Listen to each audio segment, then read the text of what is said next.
आप सभी का स्टडी कॉपीज पे स्वागत है। आशा करते हैं आप लोग अच्छे तरीके से पढ़ाई कर रहे होंगे।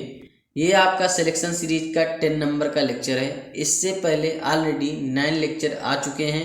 अगर आपने पिछले लेक्चर नहीं देखे हैं, कंप्लीट नहीं किया है, तो जा करके कंप्लीट करिए। प्लेलिस्ट हमने सिलेक्शन सीरीज लेक्चर का बना दिया है। जो भी आपके लेक्चर लिए जा रहे हैं आपके यूपीपीएससी के लेटेस्ट ट्रेंड और पैटर्न पे हैं, तो ये आपके यूपीपीएससी आरओ के लिए, पीसीएस के लिए बहुत ही ज़्यादा इंपॉर्टेंट और हेल्पफुल होने वाले हैं।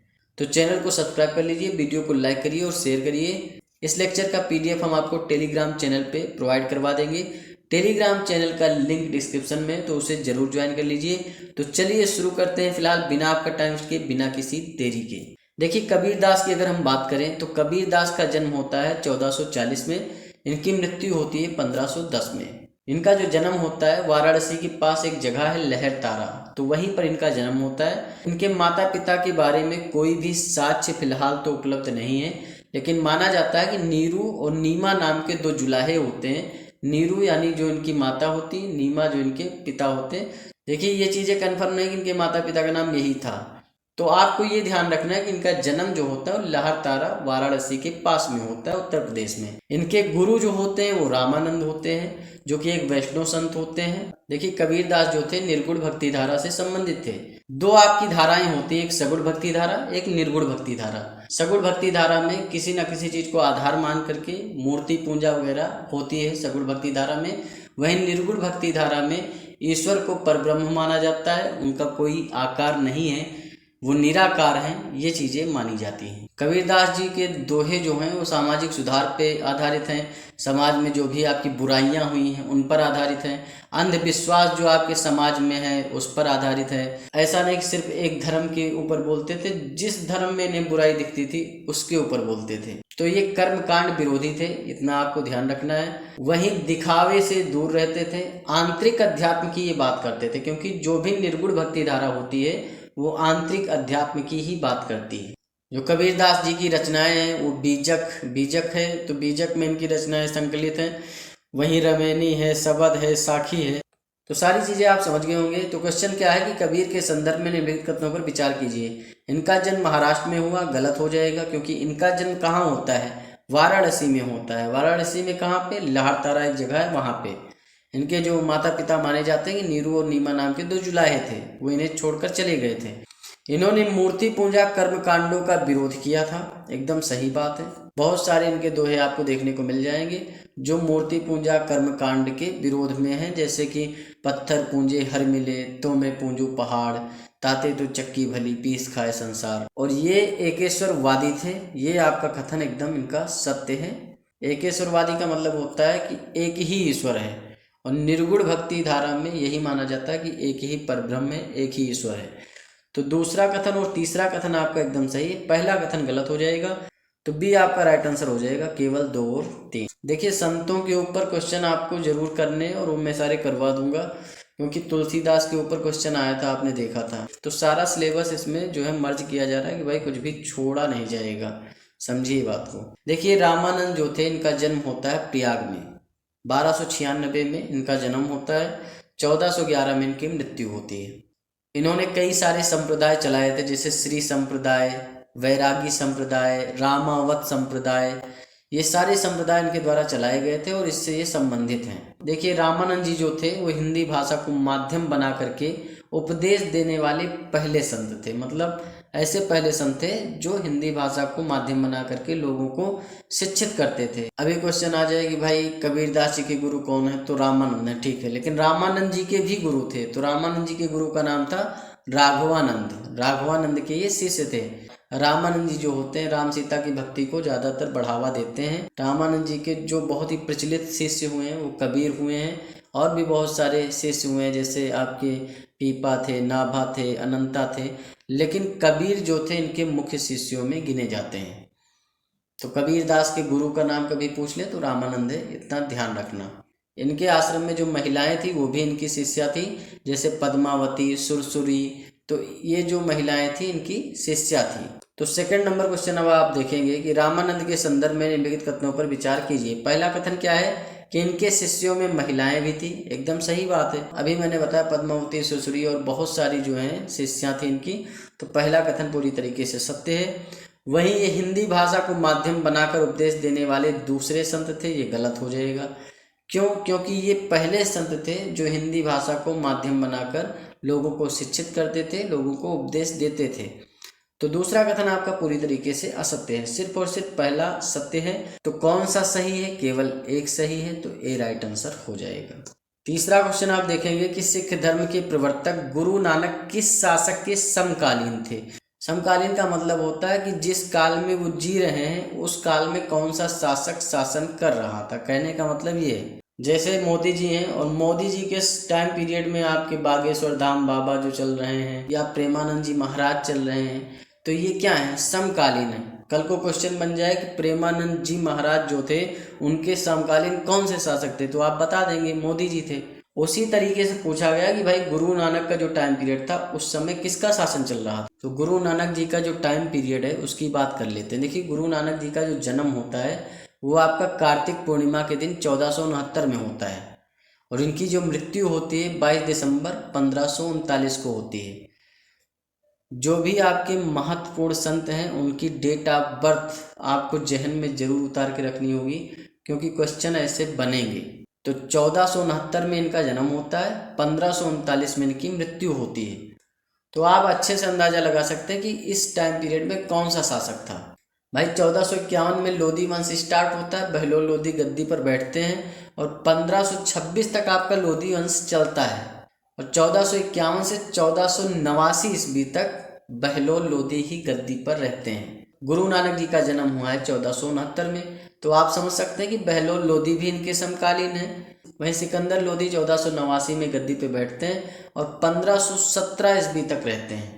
वहीं इब्राहिम लोधी जो होते हैं 1517 ईस्वी से स्टार्ट होते हैं और 1526 ईस्वी तक रहते हैं। लगभग आपके सभी जितने भी लोधी वंश के शासक हैं वो आपके गुरु नानक के समकालीन ही थे। लेकिन सिकंदर लोधी ऐसा शासक था जिसका total time period Guru Nanak के समय में ही था।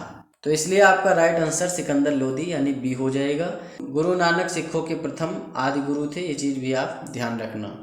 देखिए, जो आदि गुरु शंकराचार्य होते हैं इनका जन्म होता है 788 ईस्वी में। शंकराचार्य जी का जन्म कहाँ पे होता है? केरल के पास जो मालाबार तट है वहाँ पर एक गांव होता है कलाड़ी। तो कलाड़ी नामक गांव में शंकराचार्य जी का जन्म होता है 788 ईस्वी में। शंकराचार्य जी जो अद्वैतवाद का प्रतिपादन करते हैं, अद्वैतवाद, द्वैतवाद, द्वैताद्वैत, ये सारे जो हैं एक तरह के दर्शन हैं। हर एक दर्शन की अपनी अलग अलग मान्यता है। जैसे जो शंकराचार्य ने जो दर्शन प्रतिपादित किया उसका नाम है अद्वैतवाद। कभी कभी मिलान करने को आ जाएगा, आप कंफ्यूज हो जाएंगे। तो ध्यान रखना अद्वैतवाद का मतलब क्या होता है। अद्वैतवाद का मतलब होता है कि ईश्वर तथा जो दृश्य जगत है उसमें कोई अंतर नहीं है। मतलब ईश्वर और दृश्य जगत दोनों एक ही हैं। तो ये मानना था शंकराचार्य जी का। जो शंकराचार्य के गुरु कभी पूछ ले कि भाई शंकराचार्य के गुरु कौन थे, तो गोविंदाचार्य इनके गुरु थे। और शंकराचार्य का जो ये दर्शन माना जाता है अद्वैतवाद का दर्शन, तो ये दर्शन काफ़ी ज़्यादा मिलता जुलता है बौद्ध धर्म के महायान शाखा से। तो जो कि महायान शाखा से ये काफ़ी ज़्यादा मिलता जुलता है और बौद्ध धर्म का है महायान शाखा, इसीलिए इन्हें प्रच्छन्न बौद्ध की संज्ञा भी दी जाती है। तो कभी क्वेश्चन में आ जाए कि भाई प्रच्छन्न बौद्ध किसे कहा जाता है, तो आदि गुरु शंकराचार्य को प्रच्छन्न बौद्ध कहा जाता है। कभी कोई कारण पूछ ले कि भाई क्यों माना जाता है प्रच्छन्न बौद्ध, तो जाहिर सी बात है जो इनका अद्वैतवाद दर्शन है वो बौद्ध धर्म की महायान शाखा से मिलता जुलता है। अद्वैतवाद का मतलब ये कि भाई ब्रह्म ही जगत का आधार है और ये सृष्टि ईश्वर की माया है। ब्रह्म अखंड है, मतलब अलग अलग नहीं है, एक ही है। अद्वैतवाद का जो सूत्र आप सुनते होंगे जैसे कहा जाता है अहम ब्रह्मस्मि, तो अद्वैतवाद का सूत्र ही है अहम ब्रह्मस्मि, मतलब मैं ही ब्रह्म हूँ। कल को ये क्वेश्चन आ जाए अहम ब्रह्मस्मि जो है किस दर्शन से संबंधित है, तो आपका अद्वैतवाद से संबंधित है। अद्वैतवाद शंकराचार्य से संबंधित है। भारत की चारों दिशाओं में शंकराचार्य ने 4 पीठों का भी निर्माण किया। जो 4 पीठ हैं वो आपको अच्छे से याद रखनी है कि जो आपका पूर्व में पड़ता है, पूर्व में आपका जो पीठ पड़ता है वो गोवर्धन मठ है। मठ कह लीजिए, पीठ कह लीजिए, तो गोवर्धन मठ आपका पड़ता है उड़ीसा में। उड़ीसा में कहाँ पड़ता है? पुरी में पड़ता है, ये चीज़ भी ध्यान रखना। वहीं जो पश्चिम में इन्होंने एक मठ स्थापित किया उसका नाम है शारदा पीठ, जो कि गुजरात में है और गुजरात के द्वारका में स्थित है। वहीं जो उत्तर में आपका मठ स्थापित किया वो है आपका ज्योतिष पीठ। तो ज्योतिष पीठ आपका उत्तराखंड के बद्रीनाथ में है। जगह का नाम भी याद रखना है आपको, कभी मिलान में आ सकता है। वहीं जो दक्षिण में इन्होंने एक पीठ स्थापित किया श्रृंगेरी पीठ, जो कि मैसूर कर्नाटक में है। तो चलिए चलते हैं क्वेश्चन पे, सारी चीज़ें आप समझ गए होंगे। 4 नंबर क्वेश्चन आपका क्या है कि निम्नलिखित युगों में से कौन सा सही सुमेलित नहीं है, ये आपको बताना है। पहला है आपका ज्योतिष पीठ उत्तराखंड, बी है आपका गोवर्धन उड़ीसा, शारदा पीठ गुजरात, श्रृंगेरी पीठ तमिलनाडु। देखिए ज्योतिष पीठ के बारे में मैंने बताया कि जो आपका उत्तर में इन्होंने एक पीठ स्थापित किया वो उत्तराखंड में स्थापित किया, और उत्तराखंड में कल को जगह का नाम दे दे तो भूलना नहीं है, उत्तराखंड में भी इन्होंने जिस जगह ज्योतिष पीठ का निर्माण किया उस जगह का नाम है बद्रीनाथ। तो फिलहाल पहला कथन तो पूरी तरीके से सत्य है। वहीं जो गोवर्धन पीठ का निर्माण करते हैं पूर्व में उड़ीसा में करते हैं, उड़ीसा में कहाँ? पुरी में, तो बी भी सही है। वहीं शारदा पीठ जो कि आपके पश्चिम में इसका निर्माण करते हैं ये गुजरात के द्वारका में है, तो सी भी सही है। श्रृंगेरी पीठ आपका तमिलनाडु में नहीं करते हैं, ये कर्नाटक में करते हैं, और कर्नाटक में भी कहाँ करते हैं? तो चिकमंगलूर जगह है वहाँ पे करते हैं। तो फिलहाल यहाँ गलत है ये, तो यही राइट आंसर हो जाएगा, क्योंकि यही पूछा गया है कि कौन सा सुमेलित नहीं है, तो डी ही राइट आंसर हो जाएगा। 5 नंबर क्वेश्चन आप देखेंगे कि निम्नलिखित को कालक्रमानुसार व्यवस्थित कीजिए। माधवाचार्य का कालक्रम कब था, कबीरदास का कालक्रम क्या था, नानक का क्या था, वल्लभाचार्य का क्या था। तो यहाँ आपको कालक्रमानुसार सभी संतों को व्यवस्थित करना है।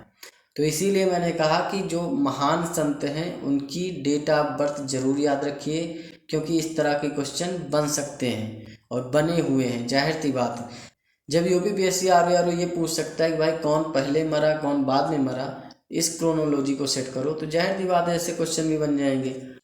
तो देखिए माधवाचार्य की अगर मैं बात करूं, माधवाचार्य का जो जन्म होता है 1199 में होता है और इनकी मृत्यु होती है 1278 में। माधवाचार्य ने एक संप्रदाय जो गठित किया उसका नाम था ब्रह्म संप्रदाय, और माधवाचार्य जिस दर्शन से संबंधित थे उसका नाम था द्वैतवाद। तो द्वैतवाद क्या होता है? अभी इससे पहले मैंने अद्वैतवाद की बात की। अद्वैतवाद का मतलब होता है कि ईश्वर और जो आपका सृष्टि है सब एक ही है, कुछ भी अलग नहीं है।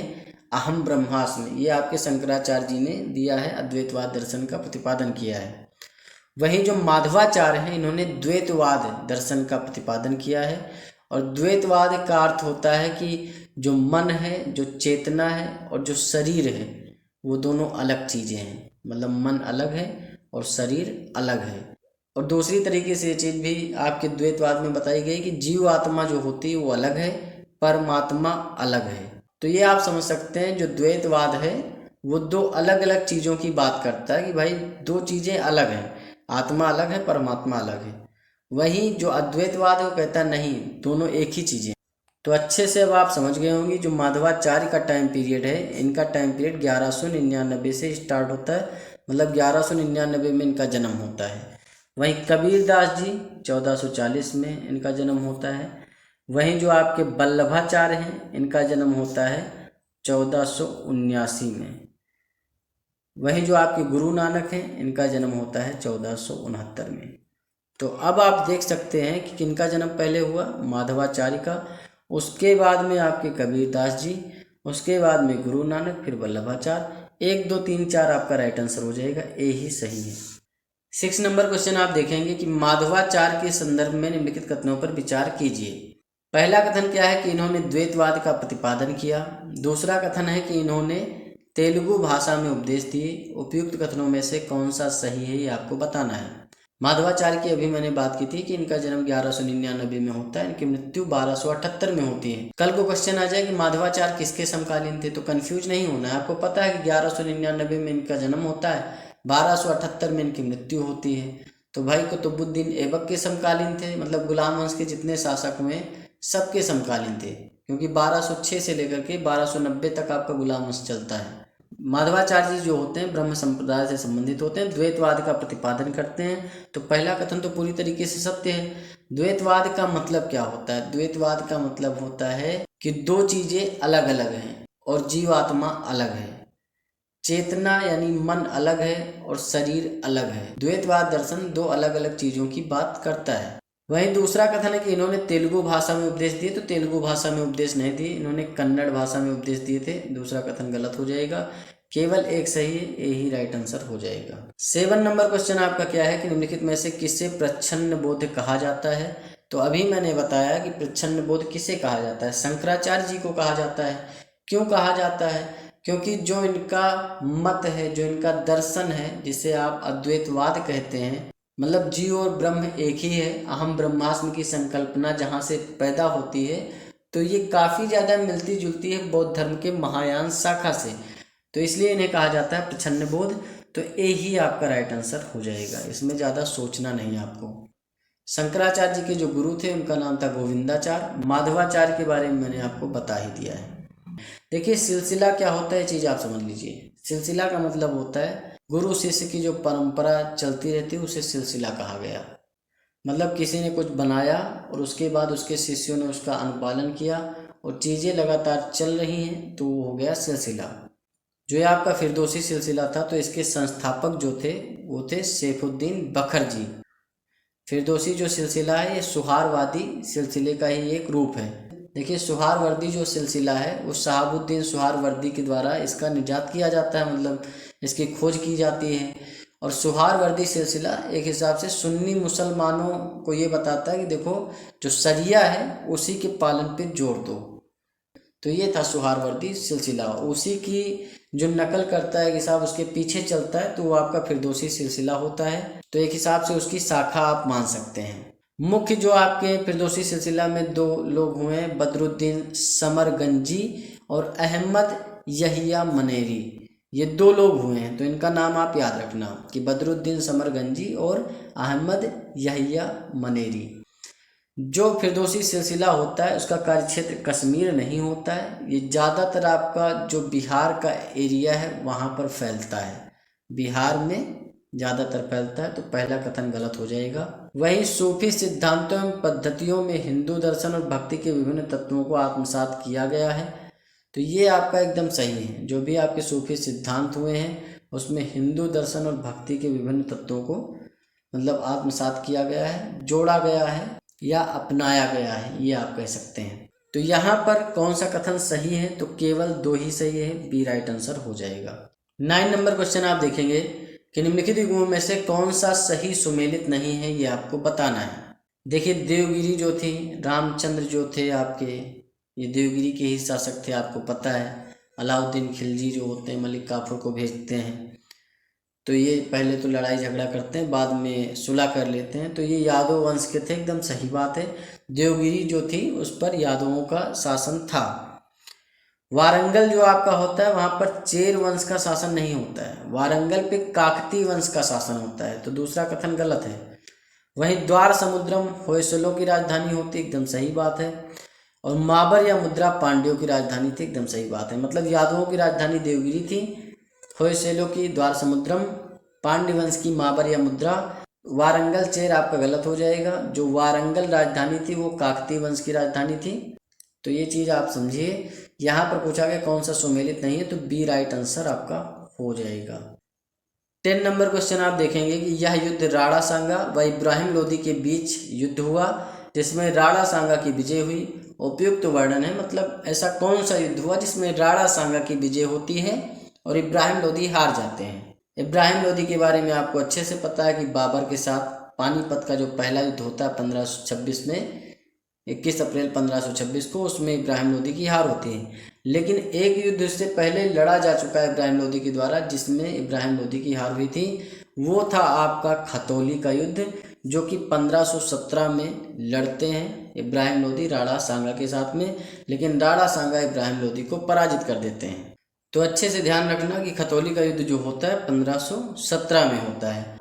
वहीं जो आपका सारंगपुर का युद्ध दे रखा है, तो सारंगपुर का युद्ध जो होता है 1437 ईस्वी में होता है और ये युद्ध महाराणा कुंभा और महमूद खिलजी के बीच लड़ा जाता है जिसमें महाराणा कुंभा की विजय होती है। वहीं जो आपका गागरोन का युद्ध होता है 1519 ईस्वी में होता है और ये युद्ध जो लड़ा जाता है महाराणा सांगा और महमूद खिलजी सेकंड महमूद खिलजी द्वितीय के बीच लड़ा जाता है और इसमें महाराणा सांगा की जीत होती है।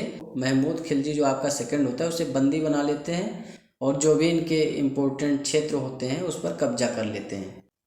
गागरोन आपको पता होना चाहिए कहाँ पड़ता है, तो गागरोन जो पड़ता है वो आपका राजस्थान राज्य में पड़ता है। वहीं आपका जो खानवा का युद्ध है ये आपके बाबर और राणा सांगा के बीच में होता है 1527 में, जिसमें बाबर की विजय होती है। तो यहाँ पर फिलहाल आपका राइट आंसर क्या हो जाएगा, खतौली का युद्ध, जो कि 1517 में लड़ा जाता है और राणा सांगा की विजय होती है। 11 नंबर क्वेश्चन आप देखेंगे कि इस नगर की परिधि 60 मील है, इसकी दीवारें पहाड़ों तक चली गई हैं, इस नगर में शस्त्र धारण करने योग्य 90,000 लोगों के होने का अनुमान है, उनका राजा भारत के अन्य राजाओं से अधिक शक्तिशाली है। उपयुक्त वर्णन निकोलो कॉन्टी ने किस राज्य के संदर्भ में किया, ये आपको बताना है। देखिए निकोलो कॉन्टी के बारे में मैंने पहले ही बता दिया है पहले लेक्चर में, इससे पहले वाला जो लेक्चर था 9 नंबर का। तो निकोलो कॉन्टी जो होता है वो आपके जो संगम वंश के शासक होते हैं देवराय प्रथम, जिनका टाइम पीरियड होता है 1406 से 1422 ईस्वी तक, तो उन्हीं के टाइम पीरियड में निकोलो कॉन्टी आता है। निकोलो कॉन्टी जो होता है एक इटली का यात्री होता है। तो निकोलो कॉन्टी विजयनगर साम्राज्य में आता है और विजयनगर की ये तारीफ कर रहा है। विजयनगर साम्राज्य में कुल 4 वंशों ने शासन किया है, संगम, सालू, तुलु, अराबिडू। इसकी बात भी मैंने पहले लेक्चर में कर रखी है। तो जो आपके देवराय प्रथम हैं ये आपके संगम वंश के शासक हैं, हरिहर द्वितीय के बेटे होते हैं। 12 नंबर क्वेश्चन आप देखेंगे कि छत्रपति शिवाजी के संदर्भ में निम्नलिखित कथनों पर विचार कीजिए। पहला कथन क्या है कि इनका जन्म 1627 ईस्वी में हुआ था। दूसरा कथन क्या है कि इनके गुरु का नाम समर्थ रामदास था। उपयुक्त कथनों में से कौन सा सही है ये आपको बताना है। देखिए पहला कथन पूरी तरीके से सत्य है कि इनका जन्म 1627 ईस्वी में हुआ था। कहाँ हुआ था? पूना के निकट सिवनेर एक जगह है, सिवनेर दुर्ग है, तो वहीं पर इनका जन्म होता है। इनके पिताजी का नाम था शाहजी भोसले, इनकी माता जी का नाम था जीजाबाई, और जीजाबाई जी का इनके ऊपर काफ़ी प्रभाव था। वो बहुत ही ज़्यादा बढ़िया कहानियाँ वगैरह सुनाती थी, रामायण महाभारत की बहुत सारी कथाएं इनको बताती थी और उसका प्रभाव देखने को भी मिलता है। छत्रपति शिवाजी महाराज ही थे जिन्होंने मुगलों की ऐसी की तैसी बैंड बजा रखी थी। मतलब औरंगजेब पूरी ज़िंदगी परेशान ही रहता है शिवाजी से, समझ सकते हैं आप। तो शिवाजी शिवाजी थे। दूसरा कथन आपका क्या है कि इनके गुरु रामदास थे। एकदम सही बात है, इनके गुरु समर्थ रामदास थे। इनका राज्याभिषेक कब होता है? 6 जून 1674 को राज्याभिषेक होता है और उसमें काशी से गंगा भट्ट को बुलाया जाता है राज्याभिषेक करने के लिए, और रायगढ़ को ये राजधानी बनाते हैं राज्याभिषेक के बाद में। तो मराठों की जो पहली राजधानी हुई वो रायगढ़ हुई, ये चीज़ भी ध्यान रखना आप लोग। तो फिलहाल यहाँ पर दोनों कथन सत्य हैं, तो आपका जो राइट आंसर हो जाएगा, 1 और 2 दोनों सही हैं, तो सी राइट आंसर हो जाएगा। 13 नंबर क्वेश्चन आप देखेंगे कि फारसी यात्री अब्दुल रज्जाक निम्नलिखित में से किस शासक के शासनकाल में आया था? अभी मैंने निकोलो कॉन्टी की बात की कि भाई निकोलो कॉन्टी आपका देवराय प्रथम के समय आया 1420 में। टाइम पीरियड जरूर याद रखना कि देवराय प्रथम का जो टाइम पीरियड है 1406 से स्टार्ट होता है, 1422 तक रहता है और उसी के बीच में 1420 में आपके निकोलो कॉन्टी आते हैं। वही जो फारसी यात्री अब्दुल रज्जाक है ये कब आता है, किसके टाइम पीरियड में आता है? देखिए 1422 के बाद में जो आपके देवराय द्वितीय होते हैं वो गद्दी पर बैठते हैं। देखिए देवराय प्रथम जो थे वो हरिहर द्वितीय के बेटे थे, वहीं जो आपके देवराय द्वितीय हैं ये वीर बुक्का राय के बेटे हैं। तो 1422 में देवराय द्वितीय जो है वो गद्दी पर बैठते हैं और खुरासान के शासक मिर्जा शाहरुख का जो दूत होता है अब्दुल रज्जाक, वो यहाँ पर आता है इनके दरबार में विजयनगर साम्राज्य में। तो इनका कार्यकाल 1422 से 1446 तक है। तो 1442 में आपका अब्दुल रज्जाक ईरानी यात्री आता है और विजयनगर साम्राज्य को देखता है और अपने जो आका होते हैं इनके मिर्जा शाहरुख, उनको जाकर के बताता है भैया बहुत बढ़िया है। तो देवराय द्वितीय आपका राइट आंसर हो जाएगा। देवराय द्वितीय को गज बेटकर भी कहा जाता है क्योंकि ये हाथियों का शिकार करते थे। इनके यहाँ बहुत सारे कवि थे, जैसे कुमार व्यास इनके यहाँ कवि थे, श्रीनाथ कवि थे, गुंडा डिंडिमा भी एक कवि थे जो कि इन्हीं के दरबार में थे। कवि क्वेश्चन में आ जाए भाई गुंडा डिंडिमा क्या थे, किसके दरबार में थे? तो कवि थे देवराय द्वितीय के दरबार में थे। और देवराय द्वितीय थे जो कि संगम वंश के सबसे प्रतापी राजा माने जाते हैं और कृष्णदेव राय के पूर्वगामी माने जाते हैं। पूर्वगामी का मतलब होता है कृष्णदेव राय काफ़ी ज़्यादा महान शक्तिशाली शासक हुए हैं, तो उनका पूर्वगामी मतलब उनके पहले ही एक ऐसा शक्तिशाली शासक जो हुआ है वो देवराय द्वितीय था। तो अच्छे से सारी चीज़ें आप समझ गए होंगे। देवराय द्वितीय आपके संगम वंश के हैं, देवराय प्रथम जो हैं वो आपके संगम वंश के हैं, हरिहर द्वितीय भी संगम वंश के हैं। लेकिन कृष्णदेव राय जो आपके हैं ये किस वंश के हैं? ये आपके तुलु वंश के हैं। विजयनगर साम्राज्य में टोटल 4 वंश हुए, संगम, सालू, तुलु, अराविडू, तो ये तुलु वंश के हैं। 14 नंबर क्वेश्चन आप देखेंगे कि निम्नलिखित में से कौन सा शासक बहमनी की राजधानी गुलबर्गा से बीदर ले गया? मतलब बहमनी साम्राज्य की राजधानी गुलबर्गा थी और वहाँ से उठाकर वो बीदर शिफ्ट कर देता है। ये सारे जो क्षेत्र पड़ रहे हैं ये कर्नाटक के क्षेत्र हैं, इतना ध्यान रखना। तो जो ये शासक थे वो थे अहमद शाह प्रथम। अहमद शाह प्रथम जो होते हैं 1422 से 36 तक गद्दी पर बैठते हैं। इनका पूरा नाम होता है शिहाबुद्दीन अहमद शाह प्रथम। अब आप समझ सकते हैं ये भी किसका टाइम पीरियड चल रहा है? विजयनगर साम्राज्य में अगर आप देखेंगे तो ये आपका देवराय द्वितीय का टाइम पीरियड चल रहा है। अहमद शाह प्रथम जो होते हैं वो बहमनी साम्राज्य पे शासन कर रहे होते हैं और गुलबर्गा से उठा करके बीदर को राजधानी बना देते हैं। इनका जो कार्यकाल होता है वो कला और संस्कृति की प्रधानता के लिए बहुत उच्च कोटि का माना जाता है। ईरानी कारीगरों को इन्होंने आमंत्रित किया था। राजधानी गुलबर्गा से बीदर स्थानांतरित कर देते हैं। शिहाबुद्दीन और इनकी पत्नी का जो मकबरा है ये दोनों बीदर में स्थित है। बीदर एक हिसाब से आप मान के चल सकते हैं कर्नाटक में एक जिला है आज की डेट में। तो यहाँ फिलहाल राइट आंसर आपका सी हो जाएगा। 16 नंबर क्वेश्चन आप देखेंगे कि अष्टप्रधान का वह सदस्य जो विदेशी मामलों को देखता था। मराठा साम्राज्य में अष्टप्रधान आपको देखने को मिलते हैं, तो अष्टप्रधान में ऐसा सदस्य कौन सा था जो विदेशी मामलों को देखता था, ये आपको बताना है। देखिए पेशवा के बारे में आपको पता है, पेशवा मुख्य होता था। वहीं जो सचिव होते थे, सचिव या फिर आप सुरनबीस भी इसे कह सकते हैं, तो सचिव या सुरनबीस जो होते थे राजकीय पत्र व्यवहार का कार्य देखते थे। वहीं जो सुमंत होते थे, सुमंत का काम होता था कि विदेशी मामलों को देखना। वहीं जो आपके परगना होते थे उनके हिसाब किताब की जांच करना, उसकी देख रेख करना, ये सारी चीज़ें वो करते थे। तो सचिव का काम क्या था कि राजकीय पत्र व्यवहार का कार्य देखना, परगनों के हिसाब किताब को रखना। सुमंत की जगह अगर दबीर दे देते तो भी आप दबीर भी लगा देते, क्योंकि दबीर भी कहा जाता था सुमंत को। तो यहाँ फिलहाल राइट आंसर सी हो जाएगा। वहीं जो पंडित राव होते थे, तो पंडित राव में पंडित लगा है, जाहिर सी बात है विद्वानों वाला काम होगा, धार्मिक काम होगा। तो विद्वानों और धार्मिक कार्यों के लिए दिए जाने वाले अनुदानों का दायित्व जो निभाता था वो पंडित राव निभाता था, और ये भी अष्टप्रधान में एक सदस्य था। तो ये सारी चीज़ें आप समझ गए, सी राइट आंसर हो जाएगा। 17 नंबर क्वेश्चन आप देखेंगे कि निम्नलिखित कथनों में से कौन सा कथन सही नहीं है, ये आपको बताना है। देखिए विशिष्टाद्वैतवाद जो आपका दर्शन है इसके प्रतिपादक आपके रामानुजाचार्य होते हैं, एकदम सही बात है।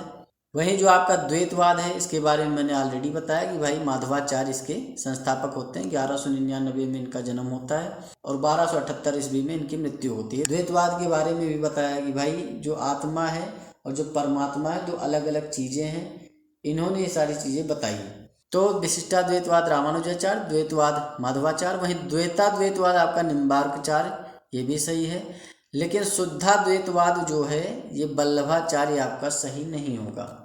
देखिए ज़्यादातर जगह आपको वल्लभाचार्य ही मिलेगा, लेकिन जो रियलिटी है कि भाई शुद्धाद्वैतवाद का प्रतिपादन शुरू में किसने किया है, तो विष्णु स्वामी ने किया है। इसके जो मूल संस्थापक हैं वो आपके विष्णु स्वामी हैं, जो कि रुद्र संप्रदाय से संबंधित होते हैं और दक्षिण भारत में ये शुद्धाद्वैतवाद का प्रचलन करते हैं। शुद्धाद्वैतवाद दर्शन की जो खोज करते हैं वो आपके मुख्य रूप से विष्णु स्वामी करते हैं। शुद्धाद्वैतवाद का मतलब ये हो जाता है कि जो ब्रह्म है वो माया से एकदम अलग है। माया अलग चीज़ है और ब्रह्म अलग चीज़ है। ब्रह्म माया से अलिप्त है, मतलब लिपटा हुआ नहीं। जैसे आपका द्वैतवाद में बताया गया कि ब्रह्म और जीव अलग अलग चीज़ें हैं, तो शुद्धाद्वैतवाद में उसे थोड़ा हाई लेवल पे बताया गया है। तो शुद्धाद्वैतवाद आपके विष्णु स्वामी हैं।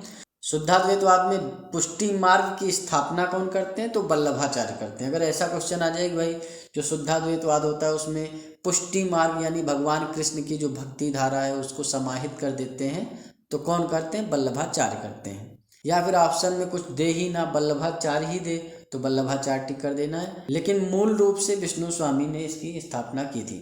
बहुत सारी बुक में, बहुत ज़्यादा इंटरनेट पे आपको वल्लभाचार्य ही देखने को मिलेगा।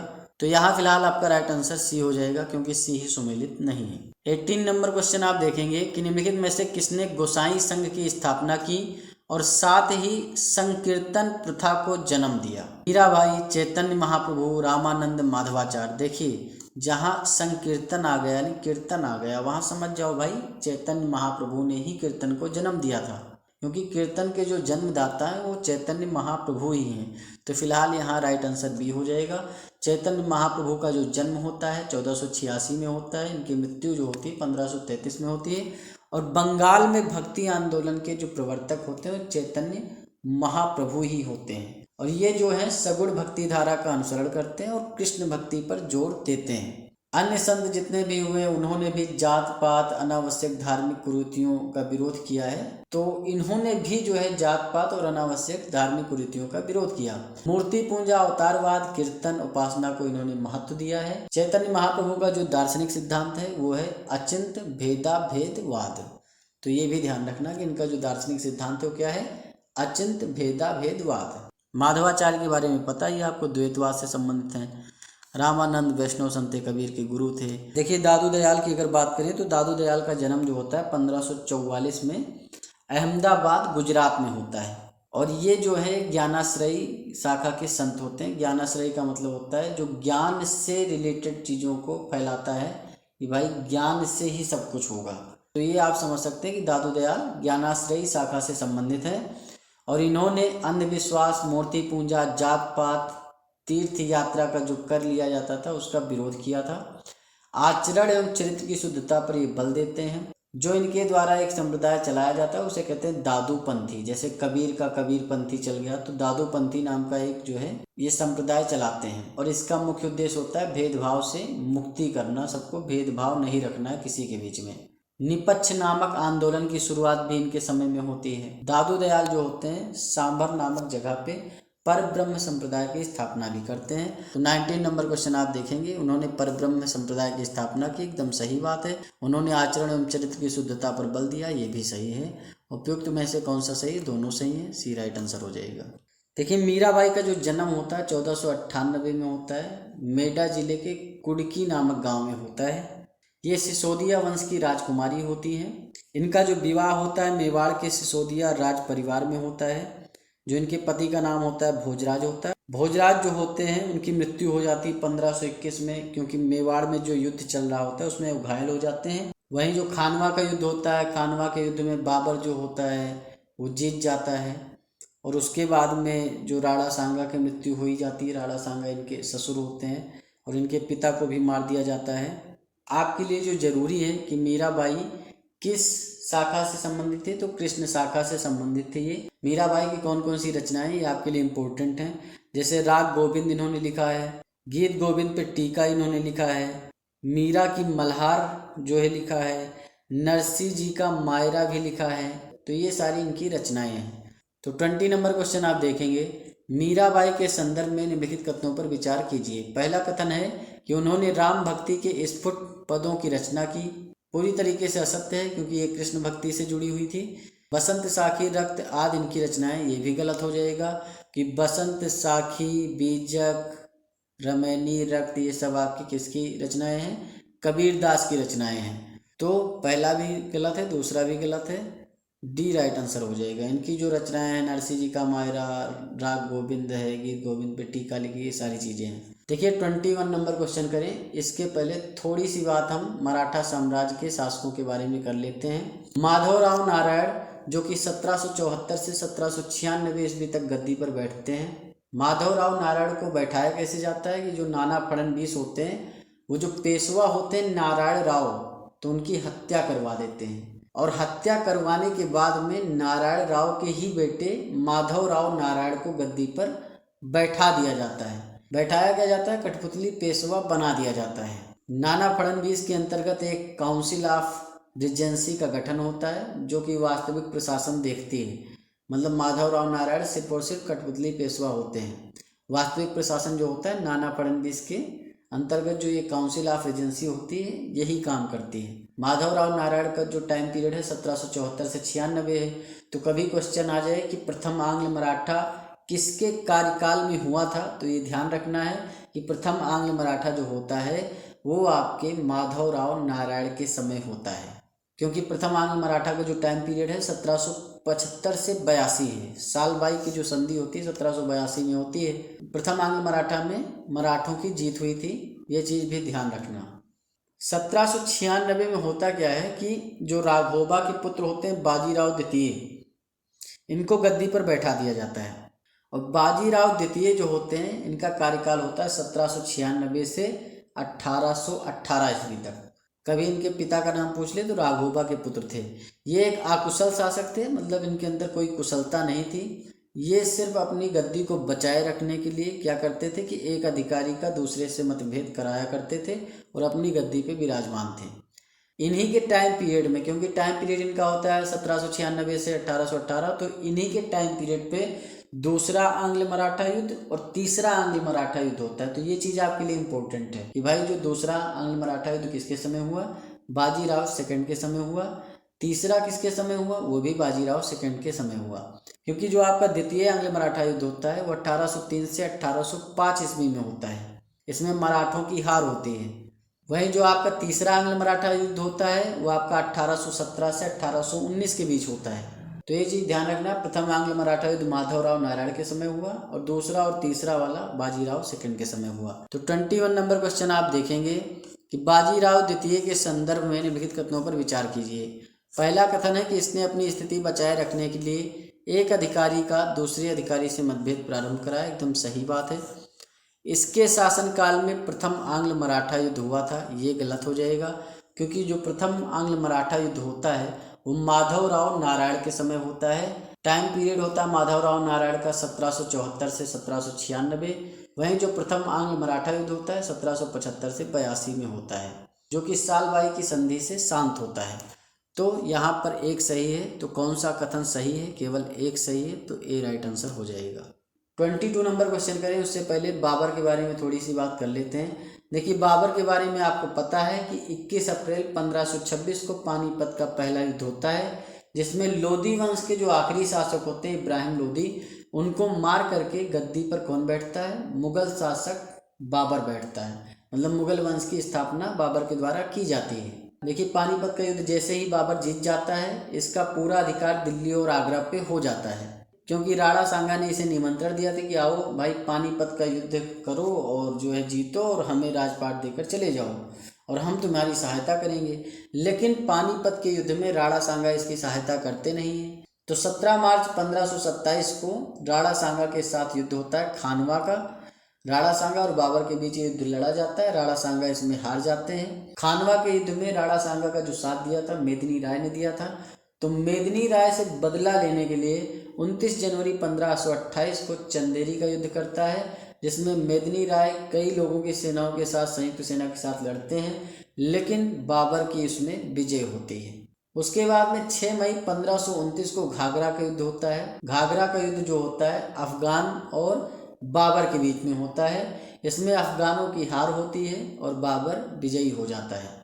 बाबर ने अपनी जो आत्मकथा लिखी है वो बाबरनामा लिखी है, जो कि चागताई भाषा में लिखी है। इसका फारसी में जो अनुवाद किया है अब्दुल रहीम खान खाना ने किया है। 1810 ईस्वी में लिडेन और मर्स्किन जो होते हैं बाबरनामा का अंग्रेजी भाषा में अनुवाद करते हैं। कि मुगल काल के संदर्भ में निम्नलिखित कथनों पर विचार कीजिए। पहला कथन क्या है कि 1530 ईस्वी में बाबर ने मेवाड़ के शासक राणा सांगा को खानवा के युद्ध में पराजित कर राजपूतों के प्रतिरोध का भी अंत कर दिया। दूसरा कथन है कि लिडेन अर्स्किन ने 1826 ईस्वी में बाबरनामा का अंग्रेजी भाषा में अनुवाद किया। तीसरा कथन है कि बाबर ने भारत पर 26 बार आक्रमण किया। उपयुक्त कथनों में से कौन सा सही है ये आपको बताना है। देखिए जो पहला कथन है कि 1530 ईस्वी में जो बाबर होता है राणा सांगा के साथ खानवा का युद्ध करता है, गलत हो जाएगा, क्योंकि आपको भी पता है जो खानवा का युद्ध होता है 17 मार्च 1527 को होता है। राणा सांगा जी इसमें हार जाते हैं। दूसरा कथन है कि लिडेन एवं अर्स्किन जो होते हैं ये बाबरनामा का अंग्रेजी में अनुवाद करते हैं। लेकिन यहाँ टाइम पीरियड दे रखा है 1826, तो ये आपका गलत हो जाएगा। बाबर ने भारत पर 26 बार आक्रमण नहीं किया है। जो 27 बार आक्रमण किया है आपके भारत पे महमूद गजनबी ने किया है। बाबर ने भारत पर 26 बार आक्रमण किया, ये गलत हो जाएगा। तो ये भी गलत है, ये भी गलत है और ये भी गलत है। लेकिन यहाँ पर कोई नहीं आंसर दे नहीं रखा है, तो इसमें आप ये समझ सकते हैं कि पहला कथन तो पूरी तरीके से गलत है, ये भी गलत। यहाँ पर अगर 1810 होता तो आपका केवल 2 राइट आंसर हो जाता। वैसे इसमें कोई नहीं अगर होता तो ज़्यादा बेटर होता, क्योंकि लिडियन एर्स्किन ने 1810 में जो है बाबरनामा का अंग्रेजी भाषा में अनुवाद किया है। तो यहाँ फिलहाल 2 लगा देंगे आप। 23 नंबर क्वेश्चन आप देखेंगे कि बाबर के संदर्भ में निम्नलिखित कथनों पर विचार कीजिए। पहला कथन क्या है कि पानीपत का प्रथम युद्ध 21 अप्रैल 1526 ईस्वी को इब्राहिम लोदी और बाबर के बीच हुआ, एकदम सही बात है। खानवा का युद्ध 17 मार्च 1527 ईस्वी में राणा सांगा और बाबर के बीच हुआ, ये भी आपका कथन सत्य है।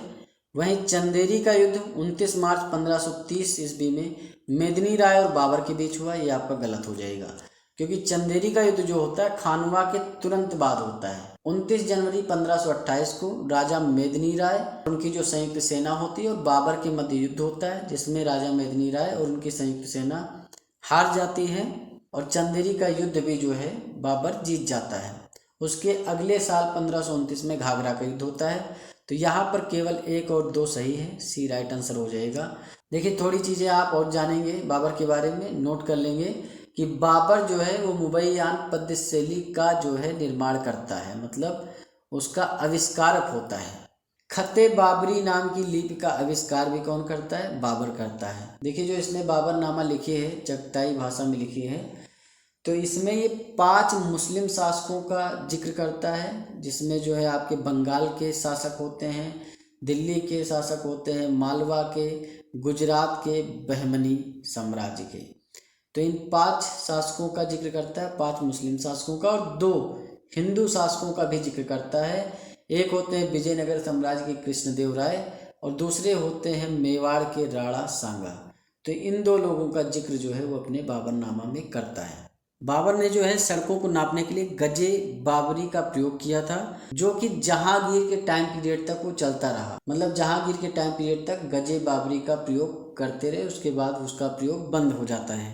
बाबर केवल 4 सालों तक ही भारत पर शासन कर सकता है, ये चीज़ आपको पता है भाई, 1526 से 30, क्योंकि लगभग 48 वर्ष की आयु होती है उसकी। और 26 दिसंबर 1530 ईस्वी को बाबर की आगरा में मृत्यु हो जाती है।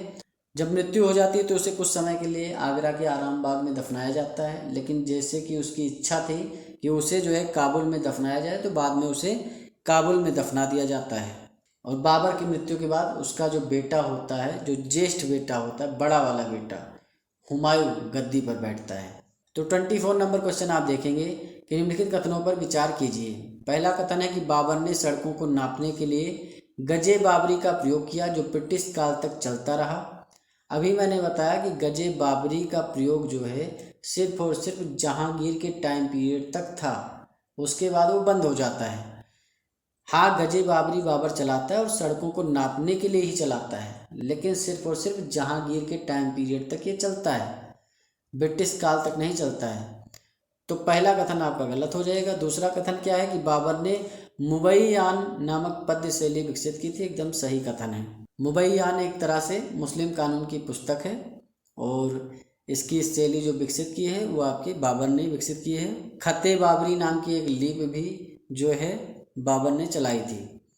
तो उपयुक्त कथन में से कौन सा सही? केवल 2 सही, बी राइट आंसर हो जाएगा। अगला क्वेश्चन करें उससे पहले थोड़ी बात हम हुमायूं के बारे में कर लेते हैं। देखिए हुमायूं जो कि आपके बाबर का सबसे बड़ा बेटा होता है, जैसे ही हुमायूं गद्दी पर बैठता है उसे भनक लग जाती है कि जो कालिंजर के राजा हैं प्रताप रुद्रदेव, वो अफगानों के साथ कुछ साठगांठ कर रहे हैं, और यही सोचकर कि भाई कुछ मामला गड़बड़ है तो ये कालिंजर पर चढ़ाई कर देता है। और फिर राजा प्रताप रुद्रदेव जो होते हैं उससे संधि करते हैं और उसे बहुत सारा धन देते हैं। हुमायूं ने कौन कौन से युद्ध लड़े? उनमें 2 प्रमुख युद्ध हैं। 26 जून 1539 को हुमायूं और शेर खान के बीच युद्ध होता है। मध्य गंगा नदी का जो क्षेत्र होता है चौसा, वहीं पर ये युद्ध होता है, इसीलिए इसे चौसा का युद्ध कहा जाता है। शेर खान बहुत बहादुरी के साथ लड़ता है और हुमायूं से काफ़ी ज़्यादा गलतियां होती हैं, जिसके कारण हुमायूं को इसमें मुंह की खानी पड़ती है और शेर खान ये युद्ध जीत जाता है। और चौसा के युद्ध के बाद ही शेर खान शेरशाह कहलाता है। जैसे ही शेर खान शेरशाह बन जाता है, अपने नाम के खुतबे खुदवाता है और सिक्के ढलवाने का आदेश देता है अपने नाम के। उसके बाद जो मुख्य लड़ाई होती है हुमायूं की, वो होती है बिलग्राम या कन्नौज की लड़ाई, जो कि 17 मई 1540 को होती है शेरशाह के साथ में। जो ये आपकी कन्नौज या बिलग्राम की लड़ाई होती है, इसमें शेरशाह की मदद के लिए इनके जो भाई होते हैं हिंदाल अस्करी भी आते हैं, लेकिन सभी भाई मिल जाते हैं तब भी शेरशाह सबको हरा देता है। इस युद्ध के बाद शेरशाह का दिल्ली और आगरा पे जो है अधिकार हो जाता है और इसी युद्ध के बाद जो है हुमायूं सिंध की तरफ भाग जाता है और 15 सालों के लिए दिखाई नहीं पड़ता। 1540 में जाते हैं और फिर 1555 में आते हैं जब शेरशाह की मृत्यु हो जाती है तब। तो 25 नंबर क्वेश्चन आप देखेंगे कि हुमायूं के संदर्भ में निम्नलिखित कथनों पर विचार कीजिए। पहला कथन क्या है कि कालिंजर पर आक्रमण हुमायूं का तीसरा आक्रमण था। ये कथन आपका बिल्कुल गलत है। जैसे ही हुमायूं गद्दी पर बैठते हैं उन्हें भनक लगती है कि भाई राजा प्रताप रुद्रदेव जो हैं, जो कि आपके कालिंजर के राजा हैं, ये अफगानों के साथ कुछ साठ गांठ कर रहे हैं, तो पहला युद्ध जो होता है कालिंजर के ऊपर ही होता है इनका।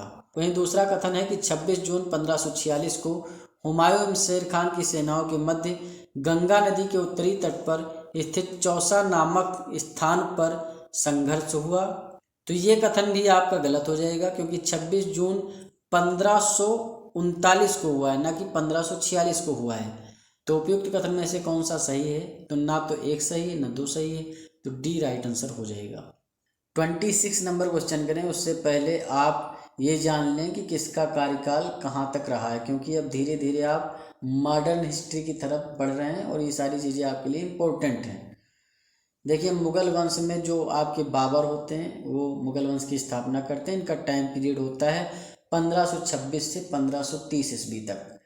वहीं जो इनके बेटे होते हैं हुमायूं, इनका टाइम पीरियड 1530 से 40 ईस्वी तक होता है। लेकिन आपको पता है 1540 ईस्वी में बिलग्राम या कन्नौज का युद्ध होता है, जिसमें जो है शेरशाह इन्हें हरा देते हैं और फिर ये सिंध की तरफ भाग जाते हैं। तो 1540 के बाद ये 1555 में आते हैं और 55 से 56 तक गद्दी पर बैठते हैं।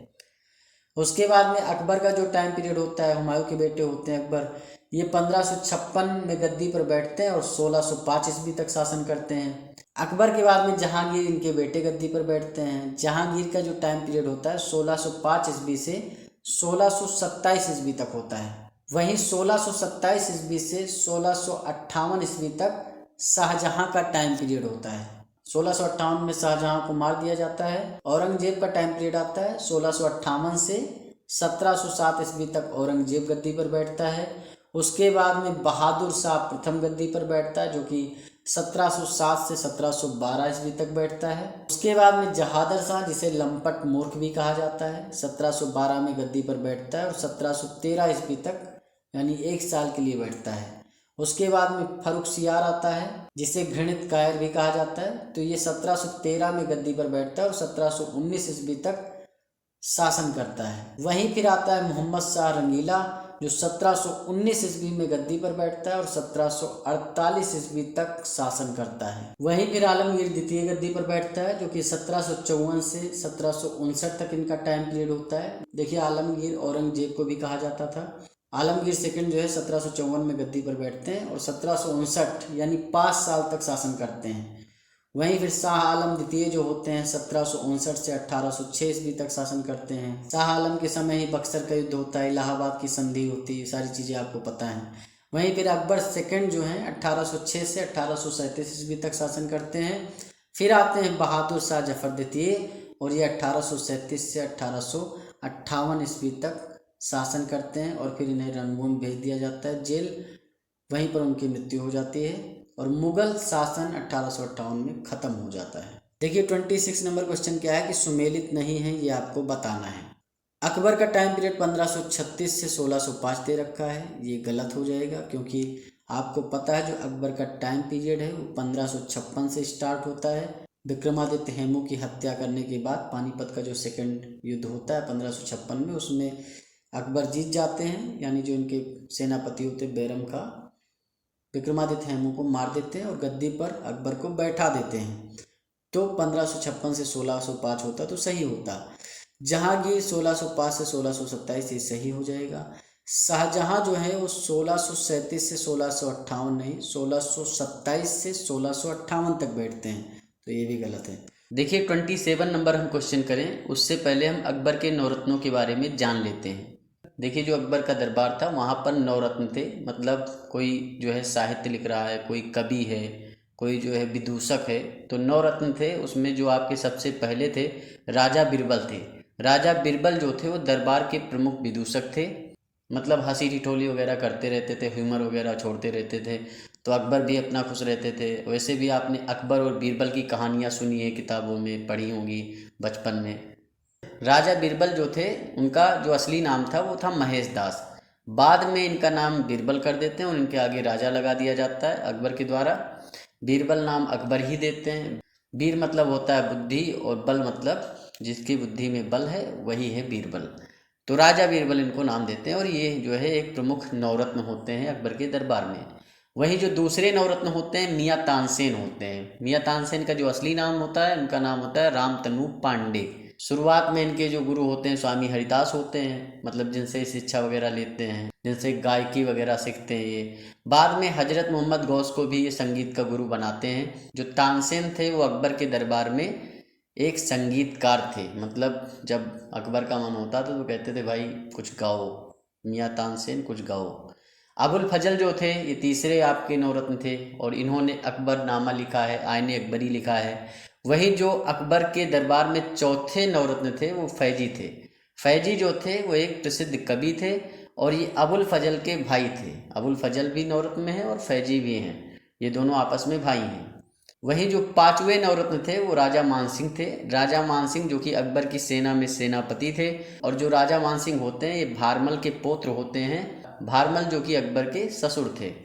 वहीं जो छठे आपके नवरत्न थे वो राजा टोडरमल थे। ये अकबर के यहाँ वित्त मंत्री थे और अकबर के संपूर्ण राजस्व प्रणाली में सुधार के लिए ये जिम्मेदार थे। तो राजा टोडरमल के बारे में भी आप ध्यान रखेंगे। मुल्ला दो प्याजा जो थे ये सलाहकार थे और विदूषक थे, मतलब अकबर को समय समय पर ये सलाह भी देते थे और विदूषक का भी काम करते थे। वहीं जो फ़कीर अजुद्दीन थे ये भी सलाहकार थे और ये एक सूफी फ़कीर हैं, तो ये भी जो है अकबर को सलाह देने का काम करते थे। वहीं जो आपके नौवें और आखिरी नवरत्न होते हैं वो अब्दुल रहीम खान खाना थे। अब्दुल रहीम खान खाना बैरम खान के पुत्र थे। बैरम खान के बारे में आपको पता है कि अकबर जो होते हैं उन्हीं की वजह से गद्दी पर बैठते हैं एक हिसाब से। भाई 1556 में बैरम खान ही जो है हेमू विक्रमादित्य को हराते हैं और उसके बाद अकबर बहुत ही कम उम्र में गद्दी पर बैठते हैं। तो अब्दुल रहीम खान खाना जो होते हैं गज़ल वगैरह दोहे वगैरह सब चीज़ सुनाया करते हैं, तो अकबर बहुत खुश रहते हैं उनसे। तो 27 नंबर क्वेश्चन आप देखेंगे कि अकबर के नवरत्नों में निम्नलिखित में से कौन सा शामिल है। तो भाई अबुल फजल शामिल हैं, जाहिर सी बात है। आईने अकबरी लिखी, अकबरनामा लिखी, तो भाई क्यों नहीं शामिल होंगे। फैजी के बारे में मैंने बताया ही कि फैजी जो थे वो अबुल फजल के भाई ही थे और ये भी जो है दरबार में कवि थे। राजा मानसिंह जो होते हैं ये आपको पता है कि अकबर की सेना में सेनापति थे, ये भारमल के पुत्र होते हैं। तो यहाँ पर तीनों लोग हैं, तो डी राइट आंसर हो जाएगा। देखिए 28 नंबर क्वेश्चन हम करें उससे पहले अकबर जो सुल्तान था उसके धार्मिक विचारों में क्रमिक विकास किस तरीके से होता है उस पर हम वार्तालाप कर लेते हैं, मतलब बातचीत कर लेते हैं। देखिए अकबर ऐसा नहीं कि शुरू में ही बहुत ज़्यादा सहिष्णु हो गया, सेकुलर हो गया। देखिए अकबर का जो धार्मिक विकास है उसे हम 3 कालों में बांट सकते हैं। जो प्रथम काल है वो 1556 से लेकर के 1575 तक का टाइम पीरियड आप मान सकते हैं। 1556 में वो गद्दी पर बैठता है और 1575 तक कहीं ना कहीं वो काफ़ी ज़्यादा कट्टर होता है इस्लाम धर्म को लेकर के। बहुत ज़्यादा मंदिरों को तोड़वाता है, बहुत ज़्यादा मस्जिदों का निर्माण करवाता है, दिन में 5 बार वो नमाज अदा करता है, रोज़ा भी रखता है और जो मौलवी होते हैं उनका बहुत ज़्यादा आदर और सम्मान करता है। मतलब जितने भी इस्लामिक कृत्य होते हैं इस टाइम पीरियड में अकबर पूरे के पूरे करता है। तो इससे पता चलता है कि शुरुआती दिनों में अकबर बहुत ही ज़्यादा कट्टर था। वहीं जो दूसरा टाइम फेज आता है अकबर का 1575 से 1582 ईस्वी में, तो थोड़ा सा ये डाउन होता है और कट्टरता से हल्का सा नीचे आता है। 1575 में जैसे कि वो इबादत खाने का निर्माण करवाता है। वहीं 1578 में इबादत खाने में धर्म संसद भी बुलाने लगता है। शुक्रवार को मांस खाना वो छोड़ देता है। वहीं 1579 में महजर की भी घोषणा कर देता है। मतलब महजर का मतलब ये होता है कि जो अकबर होगा वही जो है सर्वश्रेष्ठ होगा, जो भी धार्मिक निर्णय होंगे, मतलब धार्मिक निर्णयों में उसी की सर्वोच्चता सिद्ध हो जाती है। उलेमा इसी बात को लेकर के इमाम आदिल उसे घोषित कर देते हैं। मतलब जितने भी विवादास्पद कानून वगैरह होंगे, उस पर जो भी मामले होंगे, उसका जो निर्णय लेने का अधिकार होगा वो सुल्तान को ही होगा। वहीं जो तीसरा टाइम फेज होता है उसमें काफ़ी ज़्यादा उदार हो जाता है, सेकुलर हो जाता है। तो जो तीसरा काल होता है 1582 से लेकर 1605 ईस्वी तक चलता है। 1605 में तो इसकी मृत्यु ही हो जाती है। देखिए 1582 से लेकर के 1605 ईस्वी तक का जो काल होता है अकबर का, इसमें अकबर जो है पूर्ण रूप से दीन इलाही में अनुरक्त हो जाता है। दीन इलाही धर्म था जो कि इसने खुद चलाया था 1582 ईस्वी में। दीन इलाही में बहुत सारे धर्मों के विचारों का समावेश था और इसको अकबर ने खुद ही बनाया था और उसी को ज़्यादातर फॉलो करता था, और इसी के वजह से इस्लाम धर्म में उसकी निष्ठा धीरे धीरे कम हो जाती है। हर रविवार को इबादत खाने में बैठकर विभिन्न धर्मों के लोगों के साथ वाद विवाद भी ये करता है। इबादत खाने में शुरू में पहले जब स्टार्टिंग करता है तो शेख, पीर, उलेमा ही यहाँ पर आकर के धार्मिक वार्तालाप करते थे, लेकिन फिर धीरे धीरे कालांतर में अन्य धर्मों के लोग जैसे कि ईसाई, जरतुष्टवादी, हिंदू, जैन, बौद्ध, फारसी, सूफी, ये सारे लोग आने लगे और इबादत खाने में अपने अपने धर्म के जो है पत्र को प्रस्तुत करने लगे कि देखिए हमारे धर्म में ये खासियत है, हमारे धर्म में ये खासियत है, हमारे धर्म के विचार ये हैं, ये सारी चीज़ें सब लोग बताने लगे। इबादत खाने में जो भी वाद विवाद होते थे उसमें अबुल फजल जो होता था वो महत्वपूर्ण भूमिका निभाता था। देखिए सबसे ज़्यादा जो इम्पोर्टेंट रखने वाली चीज़ है कि भाई 1575 में इबादत खाने की स्थापना होती है, 1579 में महजर की घोषणा, 1582 में दीन इलाही की स्थापना। तो कभी कभी ऐसा मिलान करने को भी आ जाता है या फिर क्रोनोलॉजी में भी आ जाएगा, तो ये चीज़ें आप ध्यान रखेंगे। 28 नंबर क्वेश्चन आप देखिए कि मुगल काल के संदर्भ में निम्नलिखित कथनों पर विचार कीजिए। पहला कथन क्या है कि अकबर कभी भी इस्लाम धर्म का कट्टर अनुयायी नहीं था। एकदम गलत बात है। शुरुआती दिनों में काफ़ी ज़्यादा कट्टर था, बहुत सारे मंदिरों को इसने तुड़वाया, बहुत ज़्यादा मस्जिदें बनवाई, रोज़ा रखता था। 1582 में दीन इलाही धर्म की स्थापना अकबर ही करते हैं और इसमें हिंदू, जैन, बौद्ध धर्म सबके कुछ न कुछ गुण इसमें डाले जाते हैं, तत्व डाले जाते हैं। तो फिलहाल उपयुक्त में से कौन सा कथन सही है ये आपको बताना है। तो भाई केवल 2 सही है, बी राइट आंसर हो जाएगा, इसमें क्या ही सोचना है। देखिए जो अकबर था उसके टाइम पीरियड में बहुत ज़्यादा किताबों का अनुवाद किया गया, जैसे महाभारत, रामायण, अथर्ववेद, भगवत गीता, पंचतंत्र का अनुवाद जो है वो संस्कृत भाषा से फारसी भाषा में किया गया। जैसे रामायण और सिंहासन बत्तीसी को किसने जो है फारसी भाषा में अनुवादित किया है, तो याद रखना कि मुल्ला कादिर बदायूनी, मुल्ला अब्दुल कादिर बदायूनी ने रामायण के साथ साथ में आपकी सिंहासन बत्तीसी नाम की जो पुस्तक है उसका भी फारसी भाषा में अनुवाद किया है। वहीं जो पंचतंत्र आपके विष्णु शर्मा लिखते हैं तो उसका फारसी भाषा में अनुवाद करता है फैजी, जो कि अकबर के यहाँ नौरत्नों में से एक था। वहीं जो अथर्ववेद होता है जो कि जादू टोना से संबंधित है, तो उसका जो फारसी भाषा में अनुवाद करते हैं इब्राहिम सिरहिंद करते हैं। वहीं जो राज तरंगड़ी होती है उसका फारसी भाषा में जो अनुवाद करते हैं मौलाना शाह मोहम्मद शाहाबादी करते हैं। वहीं जो अबुल फजल होते हैं आईन अकबरी और अकबरनामा लिखते हैं। पता ही आपको जो अकबर का टाइम पीरियड था ना, इसमें बहुत सारे दूर दूर से लोग आगरा आते थे और आगरा आने का एक ही पर्पज होता था कि भाई हम किसी न किसी कला से रिलेटेड हैं, हमें ये आता है, हमें चित्र बनाना आता है, अच्छा हम गा अच्छा लेते, तो सभी लोग जो है आगरा आते थे, क्योंकि अकबर के टाइम पीरियड में जो मुगल काल की राजधानी थी आगरा ही थी। अकबर जो है एक बहुत बड़ा तस्वीर खाना भी बनवाता है जिसमें बहुत ज़्यादा तस्वीर वगैरह होती है और उसे तोतीनामा कहा जाता है। तो फिलहाल 29 नंबर क्वेश्चन आप देखेंगे कि निम्नलिखित में से किसने पंचतंत्र का फारसी भाषा में अनुवाद किया है। तो अभी मैंने बताया जो फैजी होते हैं अकबर के नौरत्नों में से एक थे, इन्होंने पंचतंत्र का फारसी भाषा में अनुवाद किया है। वहीं इब्राहिम सिरहिंद जो होते हैं ये आपके अथर्ववेद का फारसी भाषा में अनुवाद करते हैं। मौलाना शाह मोहम्मद शाहाबादी जो होते हैं ये आपका राज तरंगड़ी जो कि कश्मीर के इतिहास पर लिखी गई है, कल्हड़ ने लिखी है, तो उसका फारसी भाषा में अनुवाद करते हैं मौलाना शाह मोहम्मद शाहाबादी। वहीं जो अबुल फजल होते हैं, अबुल फजल आईन अकबरी अकबरनामा लिखते हैं। तो ये सारी चीज़ें आप समझ सकते हैं। तो यहाँ फिलहाल राइट आंसर आपका फैजी हो जाएगा, ए ही सही है। देखिए 30 नंबर क्वेश्चन करें हम, उससे पहले हम थोड़ी सी बात जहांगीर के बारे में कर लेते हैं। जैसा कि आपको पता है कि 1605 ईस्वी में अकबर की मृत्यु हो जाती है, उसके बाद जहांगीर गद्दी पर बैठते हैं और 1627 ईस्वी तक रहते हैं। लेकिन उससे पहले जो है जहांगीर क्या क्या रहते हैं उसके बारे में बात कर लेते हैं। 1585 ईस्वी में अकबर ने जहांगीर को 12,000 का मनसबदार बनाया था। मनसबदारी प्रथा आपके अकबर ही चालू करते हैं। वहीं 1585 ईस्वी में ही सलीम यानी जहांगीर का जो विवाह होता है आमेर के राजा भगवान दास की पुत्री मानबाई से हो जाता है। मानबाई से जैसे जहांगीर का विवाह होता है तो जहांगीर बहुत खुश होता है और उन्हें शाह बेगम की उपाधि प्रदान करता है। लेकिन क्या होता है कि जहांगीर बहुत पियक्कड़ आदमी होता है, मतलब इतना पियक्कड़ होता है कि कहा जाता है कि अगर वो शराब ना पीता, जिस दिन शराब नहीं पीता था उस दिन उसके हाथ पैर कांपने लगते थे। तो कितना बड़ा पियक्कड़ था आप सोच भी नहीं सकते हैं। तो इसी शराब की आदत से दुखी होकर मानबाई आत्महत्या कर लेती हैं। मानबाई जब आत्महत्या कर लेती हैं तो जहांगीर जो होते हैं वो राजा उदय सिंह की पुत्री जगत गोसाई के साथ में विवाह कर लेते हैं, जिन्हें जोधाबाई भी कहा जाता है। तो ये चीज़ भी आप ध्यान रखेंगे।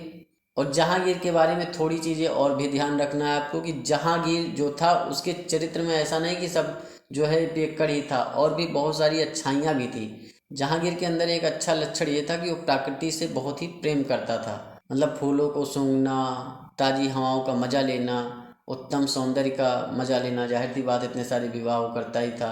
मतलब उसका यहाँ तक कहना था कि अगर एक चित्र में 2 कलाकार लगे हैं, 2 चित्रकार लगे हैं तो मैं बता दूंगा कि हाँ आधा चित्र किसने बनाया, आधा चित्र किसने बनाया है। तो इस तरीके का वो बोधात्मक रुचि रखने वाला था चित्रकारी में। स्वयं चित्रकार था ही वो, इसलिए जो है साहित्य का पोषक भी था। जो किराना घराने की उत्पत्ति मानी जाती है वो जहांगीर के काल में ही मानी जाती है, और कहा जाता है कि भाई जहांगीर का इसमें प्रमुख श्रेय था। तो कभी क्वेश्चन आ जाए कि भाई किराना घराने की उत्पत्ति किस मुगल शासक के टाइम पीरियड में होती है, तो जहांगीर के टाइम पीरियड में होती है। ये चीज़ आप ध्यान रखेंगे। तुझके जहांगीरी अपनी आत्मकथा भी लिखता है, अपनी आत्मकथा बाबर भी लिखता है जिसे बाबरनामा कहा जाता है। वहीं तुझके जहांगीरी जो है वो आपके जहांगीर ने लिखी है, जो कि एक संस्मरण है, अपनी जो है स्मृति के आधार पर उसने लिखा है। वहीं जहांगीर एक काम और करता है कि जो कष्टकर चुंगी और कर वगैरह होते हैं ना उनको समाप्त कर देता है, मतलब जो छोटे मोटे चुंगी वगैरह होते हैं उन्हें ख़त्म कर देता है, और किन्नरों के व्यापार का निषेध भी करवा देता है, और जिससे निगाह ए दस्त कहा जाता है। तो फिलहाल यहाँ आप 30 नंबर क्वेश्चन देखेंगे कि किस शासक की पत्नी ने उसकी शराब की आदतों से दुखी होकर आत्महत्या कर ली थी। तो मानबाई के बारे में आपको पता है कि मानबाई ही थी जो इनकी शराब की आदतों से दुखी होकर आत्महत्या कर लेती हैं। तो जहांगीर की पत्नी थी मानबाई, सी राइट आंसर हो जाएगा। 31 नंबर क्वेश्चन आप देखेंगे कि जहांगीर के संदर्भ में निम्नलिखित कथनों पर विचार कीजिए। पहला कथन क्या है कि स्वयं चित्रकार होने के कारण वह कला एवं साहित्य का पोषक था। जाहिर सी बात है, मैंने अभी बताया कि उसका कहना था कि अगर एक चित्र 2 चित्रकारों ने बनाया तो मैं बता दूंगा। इससे किराना घराने की उत्पत्ति का मुख्य श्रेय दिया जाता है, तो ये भी बात सही है। उपयुक्त कथनों में से कौन सा सही? दोनों सही हैं, सी राइट आंसर हो जाएगा। अगर आप थ्योरी बढ़िया तरीके से सुन लेंगे, पढ़ लेंगे, लिख लेंगे, नोट बना लेंगे, जहन में उतार लेंगे, तो जाहिर सी बात है क्वेश्चन करना आपके लिए बाएं हाथ का काम हो जाएगा, दाहिने का नहीं, बाएं का। देखिए 32 नंबर क्वेश्चन करें उससे पहले थोड़ी सी बात हम जहांगीर के बारे में और कर लेते हैं कि जहांगीर क्या क्या काम करवाते हैं। देखिए जहांगीर जो सबसे बड़ा काम करवाते हैं कि जो लोक कल्याण होता है, मतलब जनहित का काम होता है, उसके लिए 12 आदेश पारित करते हैं। और ये 12 आदेश आपको अपने जहन में रखने हैं क्योंकि क्वेश्चन यहाँ से बन सकते हैं। देखिए पहला आदेश जो जहांगीर देते हैं कि तमगा नाम का कर जो है अब नहीं लिया जाएगा, उसकी वसूली पर प्रतिबंध लगा दिया जाता है। तमगा नामक कर होता है कि कोई व्यापारी जो है बाहर से आया और वो प्रवेश करता है सिर्फ उनके राज्य में, तो उससे जो है तमगा नामक कर ले लिया जाता था। तो उस पर जो है जहांगीर प्रतिबंध लगा देते हैं। वहीं दूसरा आदेश देते हैं कि सड़क के किनारे जो है सराय बनाओ, मस्जिद बनाओ, कुएं बनाओ, इन सब का निर्माण कराओ। तीसरा आदेश जो जहांगीर देते हैं कि जो व्यापारी हैं उनके सामान की तलाशी उनकी इजाज़त के बिना आप नहीं ले सकते हैं। चौथा आदेश ये देते हैं कि कोई व्यक्ति अगर मर गया है और उसका उत्तराधिकारी कोई नहीं है तो जो उसकी संपत्ति है उस संपत्ति का प्रयोग जो है सार्वजनिक काम में किया जाएगा। वहीं जो अगला आदेश देते हैं जहांगीर की शराब और अन्य जो मादक पदार्थ हैं, तंबाकू वगैरह ये सारी चीज़ें हैं, तो इन चीज़ों की बिक्री पर वो प्रतिबंध लगा देता है। खुद इतना ज़्यादा पियक्कड़ होता है, सोचिए, लेकिन जो है शराब वगैरह पर प्रतिबंध भी जहांगीर ही लगाता है। देखिए पहले होता क्या था कि नाक कान काटने की प्रथा थी, मतलब ऐसा नहीं कि प्रथा थी कि सबके नाक कान काटे जाते थे, जो मुग़ल शासक होते थे उनके दरबार में एक ऐसी सज़ा थी कि हाँ ऐसा काम करोगे तो नाक कान काट दिया जाएगा, लेकिन नाक कान काटने की जो सज़ा थी, प्रथा थी, उसे वो समाप्त कर देता है। एक आदेश और देता है कि किसी भी व्यक्ति के घर पर अवैध कब्जा नहीं कर सकता कोई अधिकारी, क्योंकि जो उसके अधिकारी वगैरह होते थे तो वो देखते थे कि हाँ इसका घर बढ़िया बना है तो वहाँ पर कब्जा कर लेते थे। तो सभी कर्मचारियों को चेतावनी दे दी कि किसी भी व्यक्ति के घर पर आप अवैध कब्जा नहीं कर सकते हैं, और किसानों की भूमि पर जो जबरन अधिकार करते थे तो उस पर भी रोक लगा दी। वहीं एक आदेश और देता है कि कोई भी जागीर जो है सम्राट की आज्ञा के बगैर परिणय सूत्र में नहीं बन सकती। गरीबों के लिए अस्पताल एवं इलाज के लिए डॉक्टरों की व्यवस्था का आदेश भी उसने दिया। सप्ताह के 2 दिन गुरुवार को और रविवार को उसने पशु हत्या पर रोक लगा दी। तो ऐसा क्यों किया उसने कि भाई गुरुवार और रविवार को ही उसने पशु हत्या पर रोक लगाई? तो देखिए गुरुवार को होता क्या है कि जहांगीर का राज्याभिषेक होता है, वहीं जो रविवार को होता है वो अकबर का जन्म दिवस होता है। तो इसीलिए गुरुवार और रविवार को पशु हत्या पर बैन लगा देता है। अकबर के शासनकाल के समय के सभी कर्मचारियों एवं जमींदारों को उनके पद पुनः लौटा देता है। तो अब 32 नंबर क्वेश्चन आप देखेंगे कि जहांगीर के संदर्भ में निम्नलिखित कथनों पर विचार कीजिए। पहला कथन क्या है कि इसने तमगा नाम के कर की वसूली पर प्रतिबंध लगाया। तमगा नामक कर होता था जो व्यापारियों के प्रवेश पर लगता था, उस पर ये प्रतिबंध लगा देता है। इसने शराब एवं अन्य मादक पदार्थों की बिक्री एवं निर्माण पर प्रतिबंध लगाया। उपयुक्त कथनों में से कौन सा सही है आपको बताना है। पहला भी सही, दूसरा भी सही, तो आपका सी राइट आंसर हो जाएगा। 33 नंबर क्वेश्चन करें उससे पहले हम बात कर लेते हैं नूरजहां के बारे में। देखिए नूरजहां का जन्म होता है 1577 में, इनकी मृत्यु होती है 1645 ईस्वी में। नूरजहां होती कौन है? तो जहांगीर की पत्नी होती हैं। बनती कैसे है इस पर भी बात कर लेते हैं। देखिए नूरजहां के जो पिता थे मिर्जा गयास बेग थे, और मिर्जा गयास बेग अकबर के दरबार में उच्च पद पर थे। देखिए 1605 ईस्वी में जब अकबर की मृत्यु हो जाती है और जहांगीर का राज्यारोहण था, यानी जो उनका शपथ ग्रहण समारोह था जो कि गुरुवार को होता है, उसके उपलक्ष्य में वो पशु हत्या पर बैन भी लगाते हैं उस दिन में। तो उसी दिन जो है मिर्जा गयास बेग को माल मंत्री नियुक्त कर देते हैं कौन? जहांगीर। और उसी समय जो है जहांगीर इन्हें एतमादुद्दौला की उपाधि भी देते हैं। तो ये चीज़ भी आप ध्यान रखेंगे। जहांगीर एक दिन जो है नौरोज़ त्यौहार होता है उसमें जाता है घूमने टहलने के लिए, त्यौहार मनाने के लिए। तो देखता है मेहरुन्निसा को। मेहरुन्निसा जो कि आपके मिर्जा गयास बेग या एतमादुद्दौला की पुत्री थी। तो जैसे ही वो जो है मेहरुन्निसा को देखता है वो मंत्रमुग्ध हो जाता है। वैसे भी पियक्कड़ आदमी जल्दी ही मंत्रमुग्ध हो जाता है किसी पर भी। तो शराब वगैरह उसने पी ही रखी थी, उसे बहुत सुंदर दिखाई पड़ती है, बस कहते हैं ठीक है भाई अब तो हम इससे शादी करेंगे ही। तो 1611 में कर लेते हैं मेहरुन्निसा से विवाह। अब जब विवाह करके वो महल में लेकर आते हैं मेहरुन्निसा को, तो देखते हैं कि उनका जो महल होता है ना उसमें नूर आ जाता है, मतलब वो बहुत चमकने लगता है जैसे ही मेहरुन्निसा उनके घर में प्रवेश करती हैं। क्योंकि मेहरुन्निसा की खूब ज़्यादा तेज होता है, नूर होता है और पूरा महल चमकने लगता है, इसीलिए उनका नाम वो नूर महल रख देता है। तो मेहरुन्निसा का नाम नूर महल किसने रखा? आपके जहांगीर ने रखा, और नूर जहां की उपाधि भी देता है। 1613 ईस्वी में जो नूरजहां हैं उन्हें पट्ट महिसी या बादशाह बेगम का दर्जा भी मिल जाता है, और यहीं से चालू होता है नूरजहां गुट। नूरजहां गुट में कौन कौन होते हैं ये चीज़ ध्यान रखना है, इस पर क्वेश्चन काफ़ी ज़्यादा टाइम बने हैं। जैसे इनके गुट में जो महत्वपूर्ण होते हैं वो खुद होती हैं नूरजहां बेगम, जो कि सब कुछ करती हैं यही। सारे जो परपंच की जड़ होती है नूरजहां बेगम ही होते हैं। इनके पिताजी भी इनके गुट में थे एतमादुद्दौला, वो कैसे नहीं रहेंगे, वो भी रहेंगे। वहीं असमत बेगम जो इनकी माँ होती हैं वो भी इनके ग्रुप में थी। आसफ खान जो इनका भाई था वो भी था, मतलब पूरा परिवार था। साथ में शहजादा खुर्रम भी नूरजहां गुट में था। तो ये गुट पूरे टाइम आपका सक्रिय रहा जब तक जहांगीर जिंदा थे। जहांगीर की मृत्यु के बाद ही जब 1627 में इनकी मृत्यु हो जाती है और शाहजहां गद्दी पर बैठ जाते हैं, तब जाके जो है इस गुट का प्रभाव समाप्त होता है। जहांगीर का टाइम पीरियड जब तक था नूरजहां की खूब चली, लेकिन जहांगीर जैसे चले गए तो जहांगीर की मृत्यु के बाद में जो नूरजहां थे उनकी राजनीतिक शक्तियां एकदम, राजनीतिक प्रभुता खत्म हो जाती है। देखिए जहांगीर की मृत्यु के बाद नूरजहां लाहौर में ही रहती हैं और 1645 ईस्वी में उनकी वहां पर मृत्यु हो जाती है। एतमादुद्दौला का मकबरा नूरजहां ने बनवाया था, ये चीज़ आप ध्यान रखेंगे, जो कि इनके पिता का मकबरा है।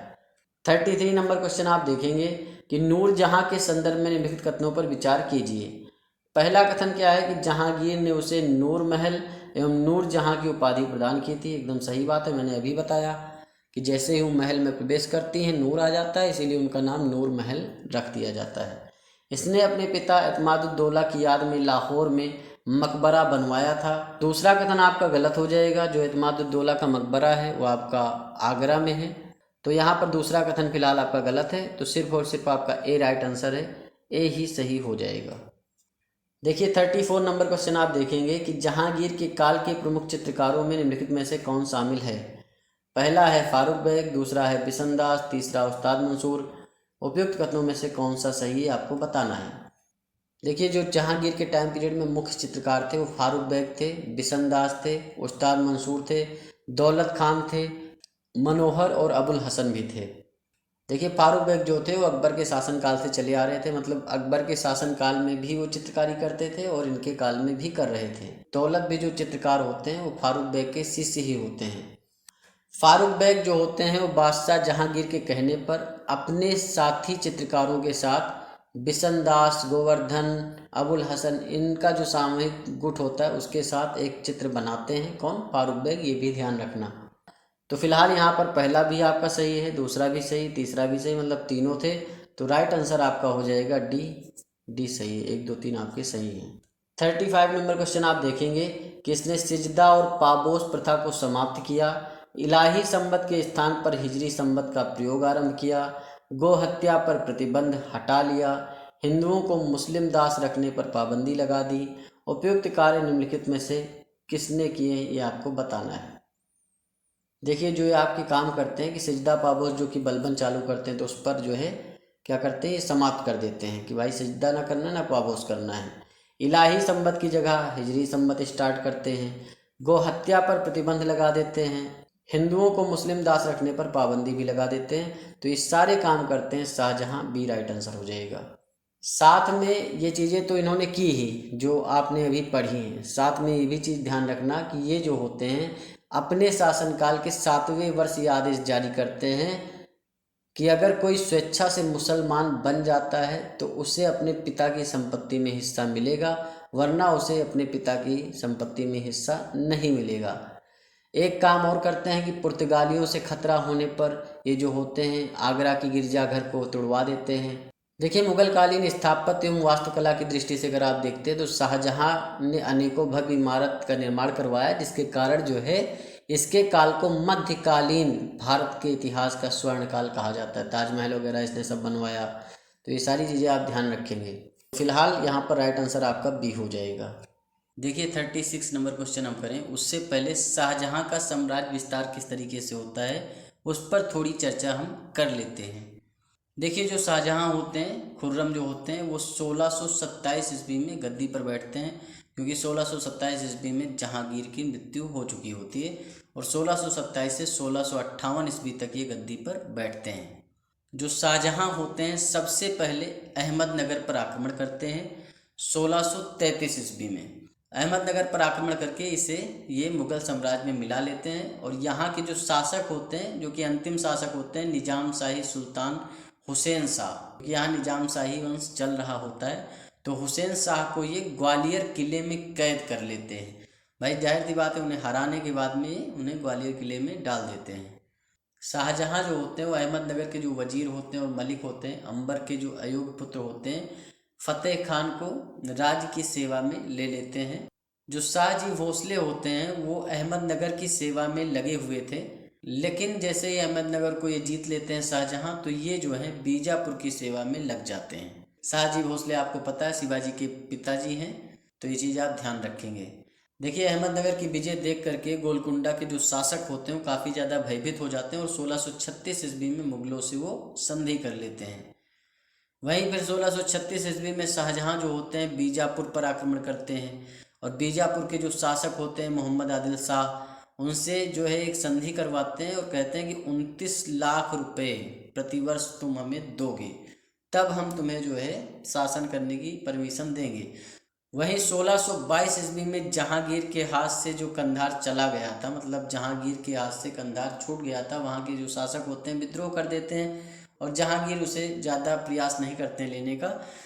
तो 1622 में जो जहांगीर के हाथ से निकल गया था, शाहजहां जो होते हैं 1639 में उसे भी अपने कब्जे में ले लेते हैं। कैसे लेते हैं कि जो वहाँ के किलेदार होते हैं अली मर्दिन खां, उनसे वो साठगांठ कर लेते हैं और फिर अली मर्दिन खान जो होते हैं वो कंधार का किला मुगलों को सौंप देते हैं।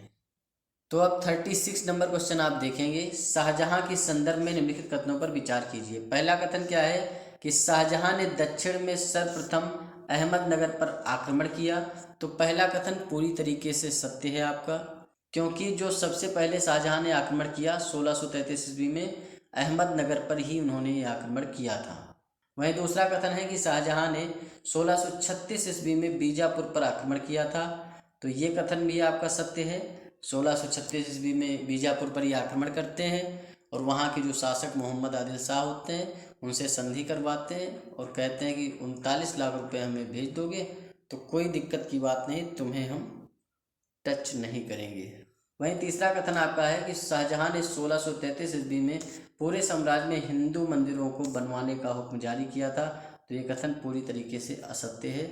सिर्फ और सिर्फ आपका पहला कथन सत्य है, दूसरा सत्य है। तो कौन सा कथन सही है पूछा है, तो एक और दो सही है, सी राइट आंसर हो जाएगा। 37 नंबर क्वेश्चन आप देखेंगे कि शाहजहां के काल में निम्नलिखित में से कौन से विदेशी यात्री भारत आए। तो पहले यात्री कौन है, फ्रांसिस वार्नियर। देखिए फ्रांसिस वार्नियर जो हैं वो फ्रांस के यात्री होते हैं और ये शाहजहां के शासनकाल में ही भारत आते हैं। तो पहला कथन आपका पूरी तरीके से सत्य है। वहीं पीटर मुंडी जो होते हैं, पीटर मुंडी इतावली यानी इटालियन यात्री होते हैं, इटली के यात्री होते हैं। जैसे आपका निकोलो कॉन्टी था, देवराय प्रथम के शासनकाल में आया था, तो पीटर मुंडी भी आपकी इटली के यात्री हैं, लेकिन ये आते हैं शाहजहां के टाइम पीरियड में। तो दूसरा वाला भी आपका सत्य है, मतलब पीटर मुंडी भी शाहजहां के शासनकाल में ही भारत आए। वहीं निकोलाओ मनुची, तो निकोलाओ मनुची जो हैं ये भी इटली के यात्री थे और ये भी शाहजहां के शासनकाल में ही आते हैं। तो तीसरा कथन भी सत्य है। इनके अलावा दो लोगों को और आप ध्यान रखेंगे, एक हैं जॉन बप्तिस्ते ट्रेवेनियर। तो ट्रेवेनियर ही देता है सिंबल, क्योंकि सिंगल लैंग्वेज में अगर देगा तो ट्रेवेनियर ही देगा, लेकिन पूरा नाम इनका है जॉन बप्तिस्ते ट्रेवेनियर। ये भी फ्रांसीसी हैं और ये भी शाहजहां के शासनकाल में आते हैं। वहीं आपके स्टोरियो डी मोगोर जो हैं ये भी शाहजहां के शासनकाल में आते हैं। तो ये 5 लोगों के नाम आप ध्यान रखेंगे। तो फिलहाल यहाँ तीनों लोग आपके जो है शाहजहां के शासनकाल में आते हैं, तो डी राइट आंसर हो जाएगा। 38 नंबर क्वेश्चन करें उससे पहले थोड़ी सी बात हम शाहजहां के बारे में कर लेते हैं। देखिए शाहजहां जो होते हैं 1634 ईस्वी में ये पाबंदी लगाते हैं कि कोई मुसलमान लड़की जो होती है अगर किसी हिंदू लड़के से शादी करती है तो उस हिंदू लड़के को पहले मुसलमान बनना होगा, वो इस्लाम धर्म स्वीकार कर लेगा, तभी जो है वो लड़की उस हिंदू लड़के से शादी कर सकती है। तो पहला तो ये इन्होंने कानून पारित किया, मतलब घोषणा की। वहीं दूसरा काम किया था कि भाई पुर्तगाली इनको खतरा था, तो इन्होंने आगरा की गिरजाघर को तोड़वा दिया था। शाहजहां जो है अपने शासनकाल के 7वें वर्ष से घोषणा करते हैं कि जो भी व्यक्ति जो है इस्लाम धर्म ग्रहण करेगा उसी को अपने पिता की संपत्ति में अधिकार और हिस्सा मिलेगा, अन्यथा वो जो है शासन की संपत्ति मान ली जाएगी। तो ये जो है घोषणा शाहजहां करते हैं। शाहजहां ही होते हैं जो 2,50,000 रुपये की कीमत के हीरे जवाहरात से जड़ी एक मसाल होती है। तो हीरे जवाहरात से जो जड़ी मसाल थी वो मोहम्मद साहब के मकबरे को भेंट करते हैं और 50,000 रुपये मक्का के धर्मगुरु को भी देते हैं, भेंट स्वरूप देते हैं। शाहजहां ही थे जो नियमित रूप से मक्का और मदीना के मुल्लाओं और फ़कीरों को दान देने की, दक्षिणा देने की प्रथा भी चालू करते हैं और थोड़े से अच्छे काम हिंदुओं के साथ भी करते हैं। अच्छे काम का मतलब ये है कि कोई बुलडोजर लेकर खड़ा होता है आपके जो है घर के सामने और कहता है कि आपका घर हम तोड़ देंगे, लेकिन फिर जो है आपके ऊपर एक एहसान कर देता है कि ऐसा है कि चलो अच्छा नहीं तोड़ते हैं। तो आप खुश हो जाएंगे कितना अच्छा इंसान है कि ये जो है मेरा घर तोड़ने वाला था, इसने नहीं तोड़ा। तो यही काम करते हैं शाहजहां कि झरोखा दर्शन चालू रखते हैं, तुलादान आपके हिंदुओं का चालू रखते हैं, उस पर पाबंदी नहीं लगाते हैं, और जो हिंदू राजा हिंदू शासक होते हैं वो माथे पर तिलक लगाए रहें इसकी प्रथा जारी रहती है, मतलब उस पर प्रतिबंध नहीं लगाते कि भाई तिलक ना लगाओ। तो आप समझ सकते हैं यही अच्छा काम इन्होंने किया। शाहजहां ने एक काम और किया था कि अहमदाबाद के चिंतामणि मंदिर की मरम्मत किए जाने की आज्ञा दी थी, वो भी इनका राजनीतिक कारण था। लेकिन ध्यान रखेंगे आप कि अहमदाबाद के चिंतामणि मंदिर की मरम्मत किए जाने की आज्ञा इन्होंने दी थी। और खंभात के नागरिक जो होते हैं इनसे अनुरोध करते हैं कि गौ हत्या पर प्रतिबंध लगा दो, पाबंदी लगा दो। तो उनकी मान करके वहीं पर खंभात के जो नागरिक होते हैं उसी एरिया में गौ हत्या पर प्रतिबंध लगा दिया जाता है, मतलब पाबंदी लगा दी जाती है। तो सिर्फ लिमिटेड एरिया के लिए शाहजहां ने आपकी गौ हत्या पर प्रतिबंध लगाया था। तो डी राइट आंसर हो जाएगा। देखिए 39 नंबर क्वेश्चन हम करें उससे पहले औरंगजेब के बारे में थोड़ी चीज़ें आप जान लीजिए। औरंगजेब का जो जन्म होता है 4 नवंबर 1618 ईस्वी को गुजरात के दोहद नामक जगह पे होता है। और इनकी जो माता होती हैं वो मुमताज महल होती हैं। और पिता तो आपको पता ही कि शाहजहां इनके पिता होते हैं। दारा शिकोह मुराद इनके भाई होते हैं। 1643 ईस्वी में औरंगजेब को 1000 जात एवं 4000 सवार का मनसब प्राप्त होता है। और ओरछा के जोझर सिंह जो होते हैं, जो कि जाट होते हैं, तो उनके विरुद्ध औरंगजेब ने पहली लड़ाई लड़ी थी। ये चीज़ आप ध्यान रखेंगे। वहीं फारस राजघराने की जो दिलरास बानो बेगम होती हैं उनके साथ इनका निकाह हो जाता है, यानी विवाह हो जाता है 18 मई 1637 ईस्वी को। देखिए औरंगजेब 1636 से 1637 ईस्वी तक दक्कन का गवर्नर था। उसके बाद में 1645 से लेकर 1647 ईस्वी में गुजरात के गवर्नर के रूप में कार्य करता है। वहीं औरंगजेब की जो लड़ाई होती है उत्तराधिकार की, जिसे लड़ाई कहा जाता है, एक खजुहा का युद्ध होता है 5 जनवरी 1659 ईस्वी को होता है। और इसमें एक तरफ शाह शुजा थे, एक तरफ औरंगजेब था। औरंगजेब और शाह शुजा की लड़ाई होती है और औरंगजेब की विजय हो जाती है। देखिए खजुहा के युद्ध से ही सारी स्थिति लगभग साफ हो जाती है कि हाँ भाई औरंगजेब दिल्ली के सिंहासन पर बैठेगा। देवराय का युद्ध 1659 ईस्वी में होता है और औरंगजेब और दारा शिकोह के बीच में युद्ध होता है और इसमें दारा शिकोह की हार हो जाती है और देवराय के युद्ध में औरंगजेब जीत जाते हैं। तो जैसे जैसे क्वेश्चन आते जाएंगे औरंगजेब के ऊपर सारी चीज़ें हम आपको समझाते चले जाएंगे। तो चलिए क्वेश्चन पे चलते हैं। देखिए 39 नंबर का क्वेश्चन आप देखेंगे कि औरंगजेब के संदर्भ में निम्नलिखित कथनों पर विचार कीजिए। पहला कथन क्या है कि खजुआ एवं देवराय के युद्ध में सफल होने के बाद 15 मई 1659 ईस्वी को औरंगजेब ने दिल्ली में प्रवेश किया। वहीं दूसरा कथन है कि औरंगजेब के खिलाफ पहला संगठित विद्रोह आगरा और दिल्ली क्षेत्र में बसे जाटों ने किया था। उपयुक्त कथनों में से कौन सा सही है ये आपको बताना है। देखिए जो खजुआ और देवराय का युद्ध होता है, खजुआ का युद्ध आपका 5 जनवरी 1659 को होता है, उसके बाद में आपका देवराय का युद्ध होता है। तो इन दोनों युद्ध में सफल होने के बाद 15 मई 1659 को दिल्ली में औरंगजेब प्रवेश करता है। एकदम सही बात है, तो पहला कथन आपका सही हो जाएगा। वहीं औरंगजेब के खिलाफ जो पहला संगठित विद्रोह था आगरा और दिल्ली क्षेत्र में बसे जाटों ने किया था, ये भी कथन सही है। तो दोनों कथन आपके सही हैं, तो सी राइट आंसर हो जाएगा। 1 और 2 दोनों। देखिए 40 नंबर क्वेश्चन करें उससे पहले हम सतनामियों के बारे में थोड़ी बात कर लेते हैं। देखिए जो सतनामी बैरागी थे वो आमतौर पर जो आपके किसान होते थे, दस्तकार थे और नीची जात के लोग थे, वही सारे लोग मिल करके एक जो है संप्रदाय बनाते हैं जिसे सतनामी संप्रदाय की संज्ञा दी जाती है। और ये संप्रदाय आपका 1657 में बनता है। मथुरा के नारनौल जगह पे सतनामी संप्रदाय की स्थापना कौन करता है? बीरभान नामक एक संत करते हैं 1657 में। सतनामी जो आपके होते हैं वो अधिकतर किसान, दस्तकार और नीची जात के लोग थे। जो आपके सतनामी होते थे वो सत्य एवं ईश्वर में विश्वास रखने के कारण ही अपने आप को सतनामी कहते थे। इनका जो मत था वह एकेश्वरवादी था, मतलब एकेश्वर में विश्वास करते थे, एक ही ईश्वर है। इनके धार्मिक ग्रंथ को पोथी कहा जाता है। जो इनका धार्मिक ग्रंथ है उसे क्या कहा जाता है? पोथी। ये सारी चीज़ें आप ध्यान रखेंगे, ऐसे क्वेश्चन अब बनने लगे हैं। सतनामी जो होते थे अपने संपूर्ण शरीर के बालों को जो है मूंड कर रखते थे, मतलब पूरा तरीके से मुंडे हो जाते थे, तो इसी कारण इन्हें मुंडिया भी कहा जाता है। सतनामी विद्रोह होने का कारण क्या था? एक सतनामी होता है और एक मुगल सैनिक होता है, दोनों आपस में जो है लड़ जाते हैं, उनके बीच झगड़ा हो जाता है और वहीं से विद्रोह जो है भड़क उठता है। और मुगल सैनिक जो होता है वो सतनामी को मार डालता है और वहीं से मामला फिर गड़बड़ हो जाता है। वहीं से फिर जो है मुगल सैनिक भेजे जाते हैं कि इस विद्रोह का दमन करो। क्योंकि उन्होंने मुगल सैनिक को मार दिया, तो ये बड़ी बात है। देखिए ये विद्रोह जो हुआ था इसको कुचलने के लिए आप सोचिए 10,000 सैनिकों को भेजा गया था और औरंगजेब ने खुद इसकी कमान संभाली थी। और इस विद्रोह को दबाने के लिए औरंगजेब का जो साथ देते हैं ये भी ध्यान रखना कि भाई किसने साथ दिया था, तो राजपूत जमींदार जो थे वो मुगलों का साथ देते हैं, औरंगजेब का साथ देते हैं, तभी जाके ये विद्रोह का दमन हो पाता है।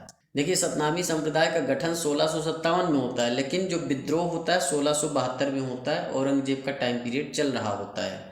तो देखिए 40 नंबर क्वेश्चन आपका क्या है कि सतनामी विद्रोह के संदर्भ में निम्नलिखित कथनों पर विचार कीजिए। पहला कथन क्या है कि सतनामी अधिकतर किसान, दस्तकार तथा नीची जात के लोग थे। एकदम सही बात है, अभी मैंने बताया जो किसान थे, दस्तकार थे और नीची जात के लोग थे, इन्हें मुंडिया भी कहा जाता है। वहीं दूसरा कथन है सतनामी वैरागियों का एक पंथ है। एकदम सही बात है। तो पहला दूसरा दोनों कथन सही हैं, सी राइट आंसर हो जाएगा।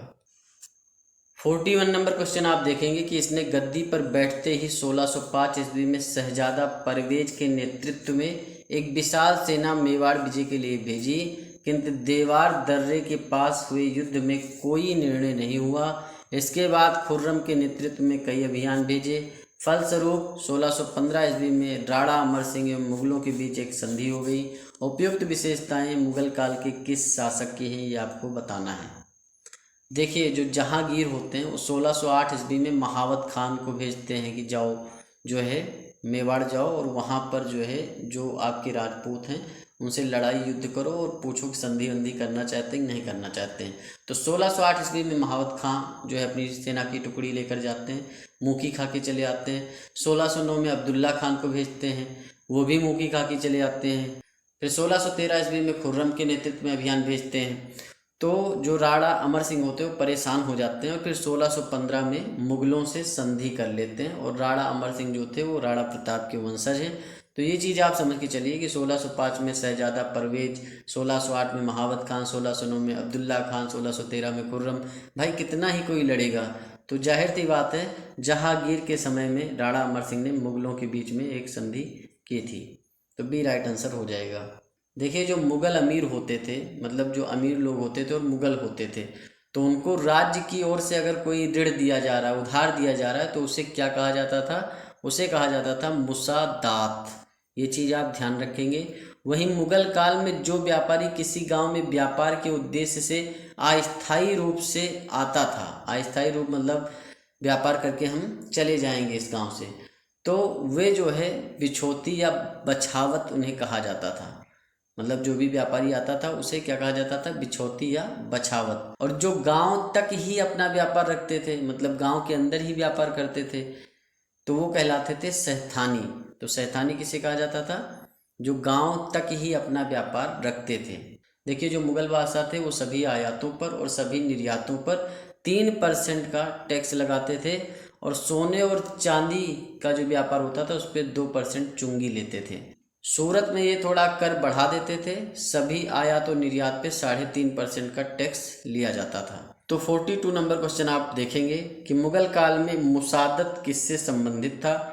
तो मुसादत आपका ऋण से संबंधित था, जो कि अमीर मुगलों को दिया जाता था। किसके द्वारा? राज्य के द्वारा। तो उसे कहा जाता था मुसादात।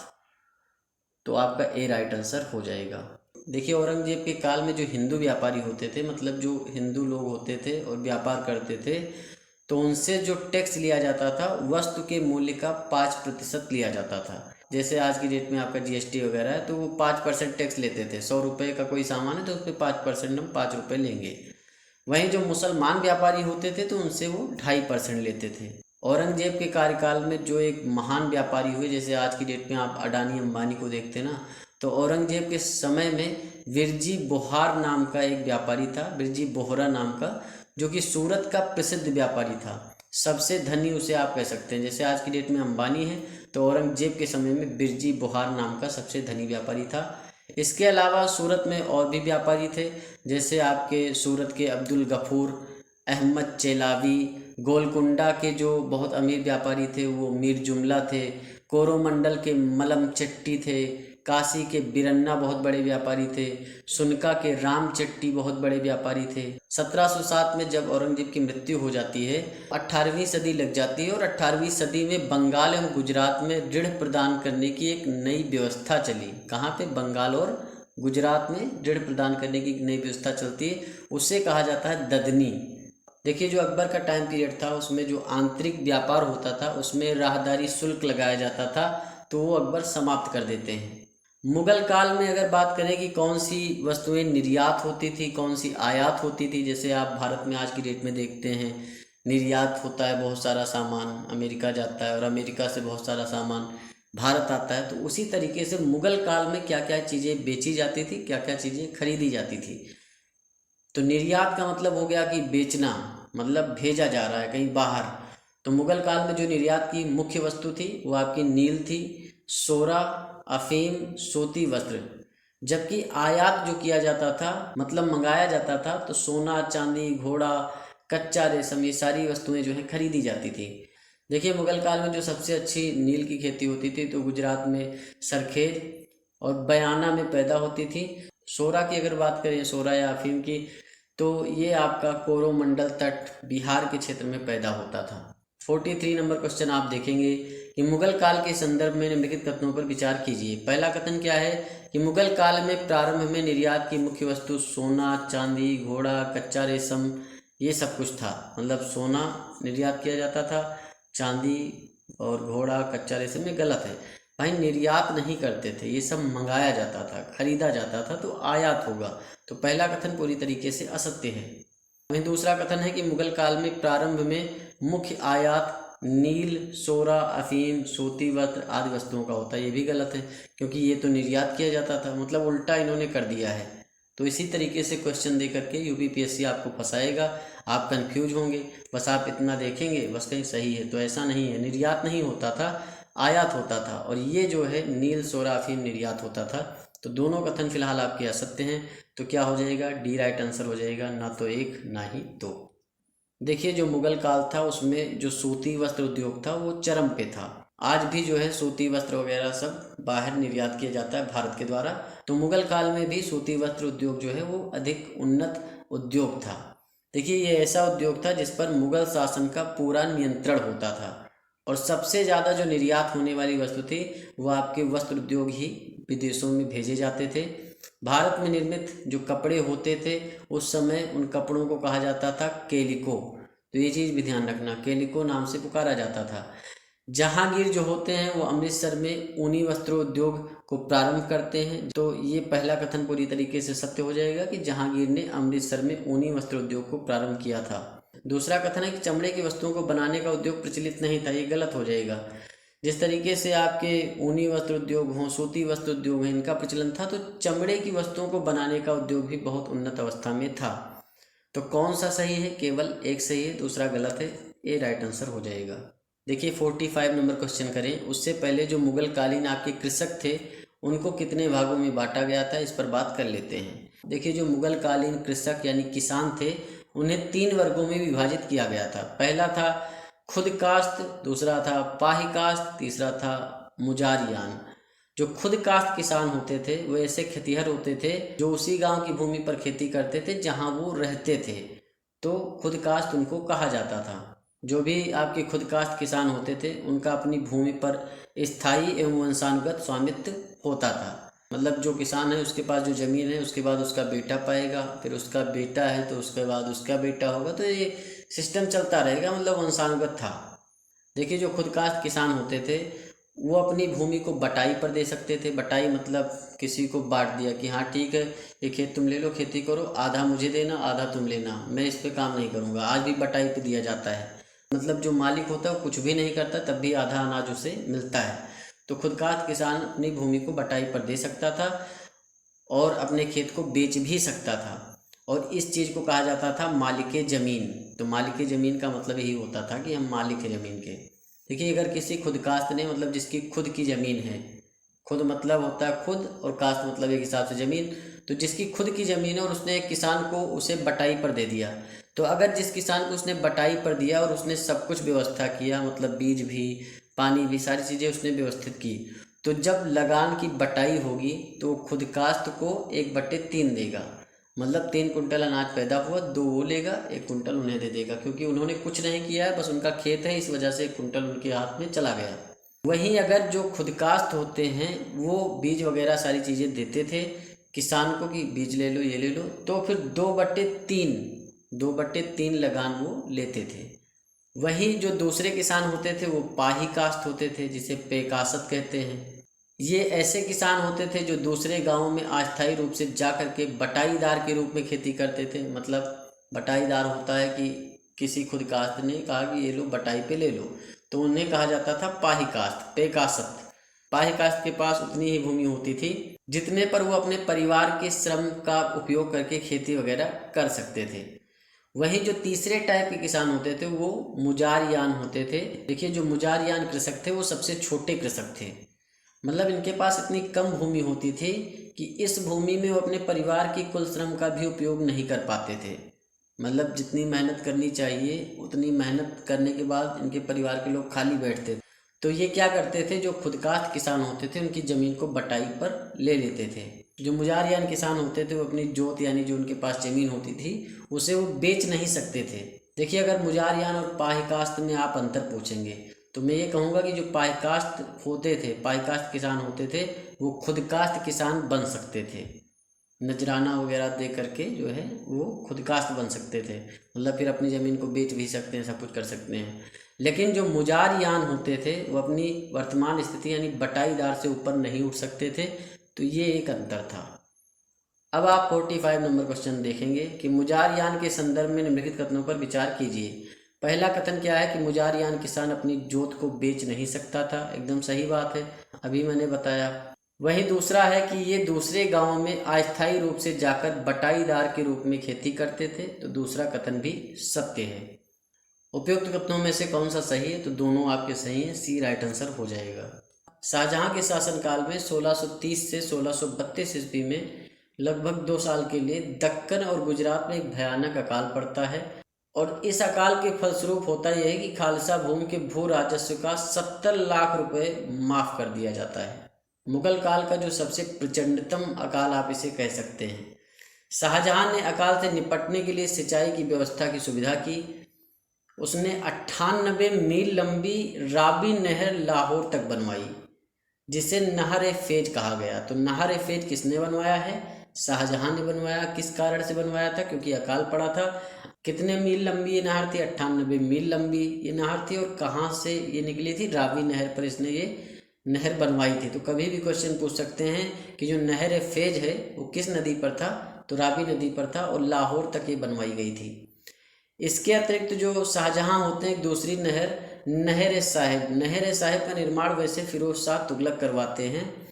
तो फिरोज शाह तुगलक के द्वारा जिस नहर-ए-साहिब का निर्माण करवाया जाता है तो उसका मरम्मत जो है करवाते हैं शाहजहां, और मरम्मत करवाने के बाद उसका नाम रख देते हैं नहर-ए-शाह, क्योंकि शाहजहां थे तो शाह उसमें लगा दिया और साहिब हटा दिया।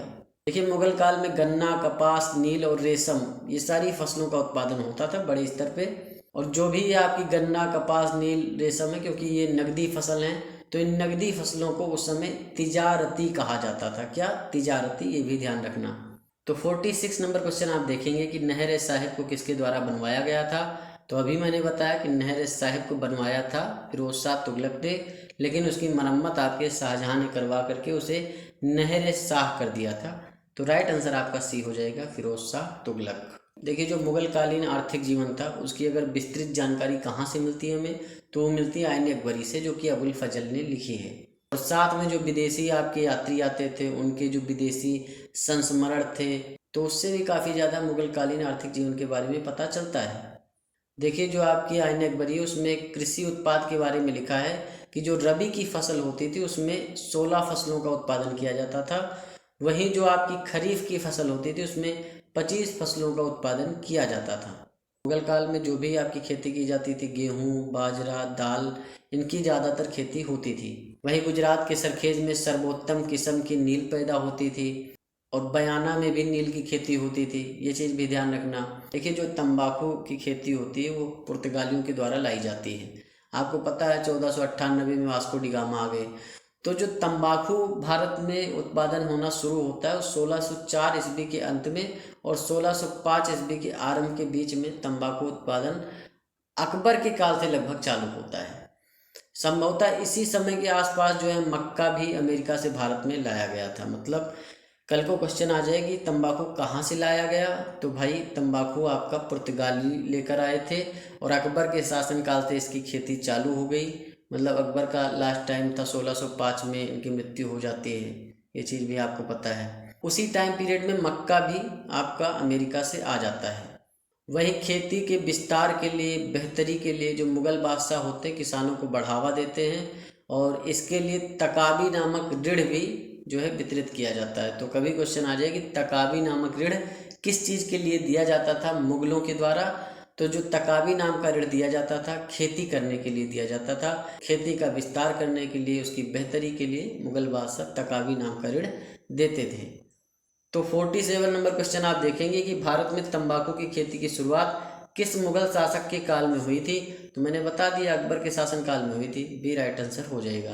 देखिए जब आप थ्योरी कंप्लीट पढ़ लेते हैं तो बहुत ही आसान क्वेश्चन हो जाता है आपके लिए, समझ सकते हैं। और सिलेक्शन आप तभी ले सकते हैं जब आप बढ़िया डिटेल में सारी चीज़ें पढ़ेंगे। देखिए मुग़ल काल में जो माप की इकाई होती थी उसकी बात हम कर लेते हैं। जो अकबर का टाइम पीरियड था उसमें सूर्य की गणना पर आधारित इलाही संबत चलाते हैं और इसको जो है फसली संबत भी कहा जाता है। तो इलाही संबत अकबर के द्वारा चलाया जाता है। वहीं अकबर ने भूमि की पैमाइश के लिए अपने शासनकाल में लगभग 31वें वर्ष मान सकते हैं, 1586 से 87 का इनका टाइम पीरियड होता है, उसमें सिकंदरी गज के स्थान पर इलाही गज का प्रयोग आरंभ कर देते हैं। क्योंकि पहले आपका चलता था सिकंदरी गज और ये जो है लगा देते हैं कि भाई अब इलाही गज का हम प्रयोग करेंगे, जबकि इससे पूर्व जो भी चलता था वो आपका सिकंदरी गज का ही प्रयोग होता था, जो कि आपके सिकंदर लोदी ने चलाया था। देखिए अकबर के बाद जहांगीर आते हैं, फिर शाहजहां आते हैं। तो शाहजहां के काल में नाप में पुनः परिवर्तन होता है और उसने 2 नई नापों को आरंभ किया। जो एक नई नाप थी उसका नाम था बिघा-ए इलाही और दूसरा था बिघा-ए दफ्तरी, शाहजहानी कह सकते हैं या बिघा-ए दफ्तरी भी कह सकते हैं। तो ये 2 माप की इकाई ये चालू करते हैं। जो आपके इतिहासकार सादिक हुए वो बताते हैं कि मदद-ए-मास भूमि जो थी उसे बिघा-ए इलाही से नापा जाता था, परंतु जो आपके सरकारी अभिलेखों के लिए भूमि होती थी दिरा-ए शाहजहानी या बिघा-ए दफ्तरी से नापा जाता था। मतलब जो आपके सरकारी ज़मीन थी उसे किससे नापते थे, दिरा-ए शाहजहानी या उसे आप बिघा-ए दफ्तरी कह सकते हैं, दोनों एक ही नाम है। लेकिन जो आपके मदद-ए-मास भूमि थी उसे बिघा-ए इलाही से नापा जाता था। और ये कौन बताता है, ये बताते हैं आपके इतिहासकार जो सादिक होते हैं। औरंगजेब का टाइम पीरियड आता है, उसमें बिघा-ए दफ्तरी का प्रयोग बंद हो जाता है, लेकिन बिघा-ए इलाही मुगल काल के अंत तक चलता है। बिघा-ए इलाही जो कि आपके मदद-ए-मास भूमि की नाप वगैरह करती है। इसके अतिरिक्त आप एक चीज़ और ध्यान रखेंगे कि जो अकबर होते हैं वो तंबू की रस्सी से जो कि पहले नाप होती थी तो उसकी जगह से बांस का डंडा जिस पर लोहे की कड़ियाँ जुड़ी होती थी, इसका प्रचलन भूमि मापन के लिए शुरू कराते हैं। वहीं जरीब का प्रयोग करने वाला जो पहला शासक था वो अकबर ही था। 48 नंबर क्वेश्चन आप देखेंगे कि निम्नलिखित में से कौन सी मुगल काल में भूमि मापन की इकाई थी। देखिए पहला आपका सिकंदरी गज है। देखिए जब अकबर का टाइम पीरियड आता है तो सिकंदरी गज को हटा दिया जाता है, जबकि इससे पहले बाबर हुमायूं के समय में चलता रहता है। तो सिकंदरी गज जो है वो एक हिसाब से मुगल काल में भूमि मापन की इकाई थी। तो जब जो है अकबर हटा देते हैं तो फिर इलाही गज जो है चलाते हैं, इलाही गज चलाया जाता है अकबर के द्वारा। तो दूसरा कथन आपका इलाही गज है, दूसरा सही हो जाएगा। और बाहर कुछ नहीं होता था, तो एक हिसाब से आपका राइट आंसर 1 और 2 हो जाएगा, ए सही है। देखिए अगर मुगल कालीन मुद्रा व्यवस्था की बात करें तो यहाँ से भी क्वेश्चन बनते हैं आपके। अकबर जो होते हैं वो दिल्ली में एक शाही टकसाल का निर्माण करवाते हैं और वहाँ का जो हेड ऑफ डिपार्टमेंट यानी प्रधान नियुक्त करते हैं वो अब्दुल समद को नियुक्त करते हैं। अबुल फजल जो अपनी किताब लिखते हैं आईन अकबरी वगैरह, उसमें बताते हैं कि जो मुगल काल में सोने के सिक्के बनाने की टकसालें थी वो 4 टकसाल थी, वहीं चांदी के सिक्कों को बनाने की 14 टकसालें थी और तांबे के सिक्के को बनाने की 42 टकसालें थी। तो भाई सोना महंगा है तो 4 टकसालें थी, चांदी थोड़ा उससे सस्ता हो जाता है 14 टकसालें थी, उसके बाद में आपके तांबे के सिक्के बनाने की 42 टकसालें थी। देखिए जो मुगल काल था उसमें जो टकसाल होते थे, चांदी के टकसाल, तांबे के, सोने के, तो उनके जो अधिकारी होते थे उन्हें क्या कहा जाता था, उन्हें दरोगा कहा जाता था। जहांगीर के कुछ सिक्के आपको मिलेंगे, उसमें जहांगीर के सिक्कों पर एक चित्रांकन है कि जहांगीर जो है अपने हाथ में शराब का प्याला लिए हुए है और शराब से वो बहुत प्यार करता था। दिन भर जो है वो शराब में मस्त रहता था। ऐसा कहा जाता है कि अगर वो शराब नहीं पीता था तो उसके हाथ पैर कांपने लगते थे, इतना ज़्यादा पियक्कड़ था। वहीं जो अकबर के सिक्के थे उस पर राम सीता की आकृति देखने को मिली है और साथ में सूर्य चंद्रमा की महिमा से वर्णित कुछ पद्य भी मिले हैं। गद्य होता है जो कि आपका कहानी होता है, पद्य मतलब कविता टाइप। तो सूर्य और चंद्रमा की महिमा से वर्णित कुछ पद्य रचनाएं भी सिक्कों पर मिलती हैं। किसके? अकबर के शासनकाल के जो सिक्के होते हैं। अकबर जो असीरगढ़ विजय करते हैं उसकी स्मृति में अपने सिक्कों पर बाज की आकृति भी अंकित करवाते हैं। ये चीज़ भी ध्यान रखना कि भाई जो अकबर असीरगढ़ विजय करते हैं तो उसके उपलक्ष्य में जो सिक्के बनाते हैं उस पर बाज की आकृति जो है चित्रित अंकित करवाते हैं। देखिए जब औरंगजेब का टाइम पीरियड आता है तो सिक्कों पर ये कलमा वगैरह खुदवाना बंद कर देते हैं। तो कल को क्वेश्चन पूछ ले कि ऐसा कौन सा मुगल शासक था जिसने सिक्कों पर कलमा खुदवाना बंद कर दिया, तो औरंगजेब था। और इसके बाद में जब ये काम कर देता है कि भाई सिक्कों पर कलमा वगैरह नहीं खुदेगा, उसके बाद में कुछ सिक्के होते हैं जिस पर मीर अब्दुल बाकी साहबाई के द्वारा रचित कुछ आपकी पद्य रचनाएं होती हैं। तो मीर अब्दुल बाकी साहबाई के द्वारा रचित पद्य रचनाएं सिक्कों पर अंकित करवाता है औरंगजेब। देखिए मुहर की बात करें, मुहर जो होता था मुगल काल में, ये एक सोने का सिक्का था जिसे अकबर ने अपने शासन काल के आरंभ में चलाया था। तो कभी भी क्वेश्चन बन सकता है कि जो मुगल काल में मुहर होता था, मुहर क्या होता था? तो मुहर होता था आपका कि जो अकबर ने अपने शासनकाल में चलाया था, सोने का सिक्का था। इसका मूल्य जो था वो 9 रुपये के करीब था आईने अकबरी के अनुसार। और ये मुगल काल का सबसे अधिक प्रचलित सिक्का था, मतलब सबसे ज़्यादा चलने वाला सिक्का था। जैसे 10 रुपये का नोट आज चलता है वैसे 9 रुपये का जो इसका मूल्य था मुहर का वो चलता था। निसार किसके द्वारा चलाया गया था? तो निसार जहांगीर के द्वारा चलाया गया तांबे का सिक्का था। तो ये चीज़ आपको ध्यान रखनी कि मुहर जो होता था वो सोने का सिक्का था जिसका मूल्य 9 रुपये है, आईने अकबरी से पता चलता है। वहीं निसार जहांगीर ने चलाया था और ये तांबे का सिक्का था जो कि रुपये के चौथाई मूल्य के बराबर है। निसार जो होता था रुपये के चौथाई, मतलब चवन्नी आप समझ सकते हैं। तो आना आपका दाम और रुपए के बीच आना नामक सिक्के का प्रचलन होता है। वहीं जो संसब होता है अकबर द्वारा चलाया गया सबसे बड़ा सोने का सिक्का था। मतलब अकबर ने मुहर तो चलाया ही चलाया था जो कि 9 रुपये के बराबर था, लेकिन एक संसब नाम का सिक्का चलाते हैं जो सोने का सबसे बड़ा सिक्का था और जो इसका एक हिसाब से भार होता था 101 तोले के बराबर होता था, जो बड़े लेन देन में प्रयुक्त होता था। 101 तोला समझ सकते हैं भाई, 1 तोला 10 ग्राम का होता है। ठीक, आप समझ सकते हैं 101 तोले का संसब सिक्का अकबर ने चलाया। देखिए इलाही नाम का सिक्का भी अकबर चलाते हैं और एक गोलाकार सिक्का होता है, इसका मूल्य 10 रुपये के बराबर होता है। मतलब मुहर जो था वो 9 रुपये के बराबर था, इलाही 10 रुपये के बराबर है। संसद सिक्का बड़े लेन देन में प्रयुक्त होता था और 101 तोले का था। रुपया जो होता था शुद्ध चांदी का वर्गाकार या चौकोर सिक्का था और इसे किसने चलाया था? शेरशाह के द्वारा चलाया गया था रुपया। इसका वजन जो होता है 175 ग्रेन होता है, ये चीज़ भी आप ध्यान रखेंगे। वहीं जो जलाली होता था, जलाली भी अकबर ने चलाया था, लेकिन ये चांदी का वर्गाकार या चौकोर सिक्का था। जलाली नाम का सिक्का जो होता है वो चांदी का सिक्का था। किसने चलाया था? अकबर ने चलाया था। देखिए दाम जो होता है अकबर के द्वारा चलाया गया तांबे का सिक्का था जो रुपए के 40वें भाग के बराबर होता है। मतलब 40 पैसे आप मान सकते हो, मतलब 1 रुपये में 2.5 दाम होगा, इतना मान के चल सकते हैं आप। कल को ये रीजनिंग भी दे सकता है कि भाई 1 रुपये में कितने दाम होते हैं? 2.5 दाम होते हैं, क्योंकि 40 पैसे के बराबर होता है एक दाम। और दाम जो होता था वो आपका तांबे का सिक्का था। जीतल जो है तांबे का सबसे छोटा सिक्का था। यह दाम के 25वें भाग के बराबर होता था, मतलब दाम के भी 25वें भाग के बराबर। दाम खुद 40 पैसे के बराबर है और उसका भी 25वां भाग, मतलब एक हिसाब से रुपए में अगर जोड़ोगे तो 10 पैसा जो होता था वो जीतल होता था। तो जीतल जो सिक्का होता था वो तांबे का सबसे छोटा सिक्का होता था। इसे फुलूम या पैसा कहा जाता था, जो कि आप आज कहते हैं। तो जीतल को ही एक हिसाब से पैसा कहा जाता था। तो फिलहाल 49 नंबर क्वेश्चन आप देखेंगे कि निम्नलिखित में से किस शासक के द्वारा निसार नामक मुद्रा का प्रचलन किया गया? तो निसार नामक जो मुद्रा चलाई गई वो जहांगीर के द्वारा चलाई जाती है। जहांगीर तांबे का सिक्का जो है चालू करता है और 1/4 मूल्य के बराबर होता है रुपया का, ये मतलब 25 पैसे के बराबर। वही दाम भी जो है तांबे का सिक्का होता है जो रुपए के 40 पैसे के बराबर था। जीतल जो था वो तांबे का सबसे छोटा सिक्का था और ये दाम के 25वें भाग के बराबर था। तो यहाँ राइट आंसर आपका जहांगीर हो जाएगा। अकबर ने बहुत सारे सिक्के चलवाए हैं, आप समझ सकते हैं। मुहर चलाया, मुहर जो 9 रुपए के बराबर होता है, सोने का सिक्का था। वही संसब भी अकबर चलाते हैं, 101 तोले का होता है, सबसे बड़ा सिक्का होता है और लेन देन, बड़े लेन देन में इसका काम होता था। इलाही नाम का सोने का सिक्का चलाता है जो कि 10 रुपए के बराबर होता है।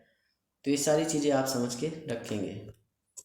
50 नंबर क्वेश्चन आप देखेंगे कि निम्नलिखित में से किस शासक के द्वारा संसब नामक मुद्रा का प्रचलन किया गया। तो भाई अकबर ने किया था, 101 तोले का होता था, बड़े लेन देन में इसका काम होता था। ठीक, जहांगीर के बारे में मैंने बता ही दिया, निसार नाम का सिक्का चलाते हैं जो कि रुपए के 1/4 के बराबर होता है। तो ये था आपका सिलेक्शन सीरीज का लेक्चर नंबर 10। अच्छे से इसे कंप्लीट करिए, यहीं से क्वेश्चन बनने वाले हैं। सिलेक्शन सीरीज के लेक्चर अगर आप कंप्लीट कर लेते हैं, जाहिर सी बात है फिर कोई भी प्रैक्टिस सेट लगाएंगे, किसी भी जो है ध्येय IAS लगाइए, PCS 15 कोई भी लगाइए, सब लगा ले जाएंगे। समझिए बात को, अच्छे तरीके से पढ़ाई करते रहिए। जो भी इसकी PDF हम टेलीग्राम पे डाल देंगे, डिस्क्रिप्शन में लिंक है टेलीग्राम चैनल का, उसे ज्वाइन कर लीजिए। मन लगा के पढ़ाई करते रहिए। चैनल को सब्सक्राइब करिए, वीडियो को लाइक करिए, शेयर करिए। मिलते हैं नेक्स्ट वीडियो में। धन्यवाद, थैंक यू।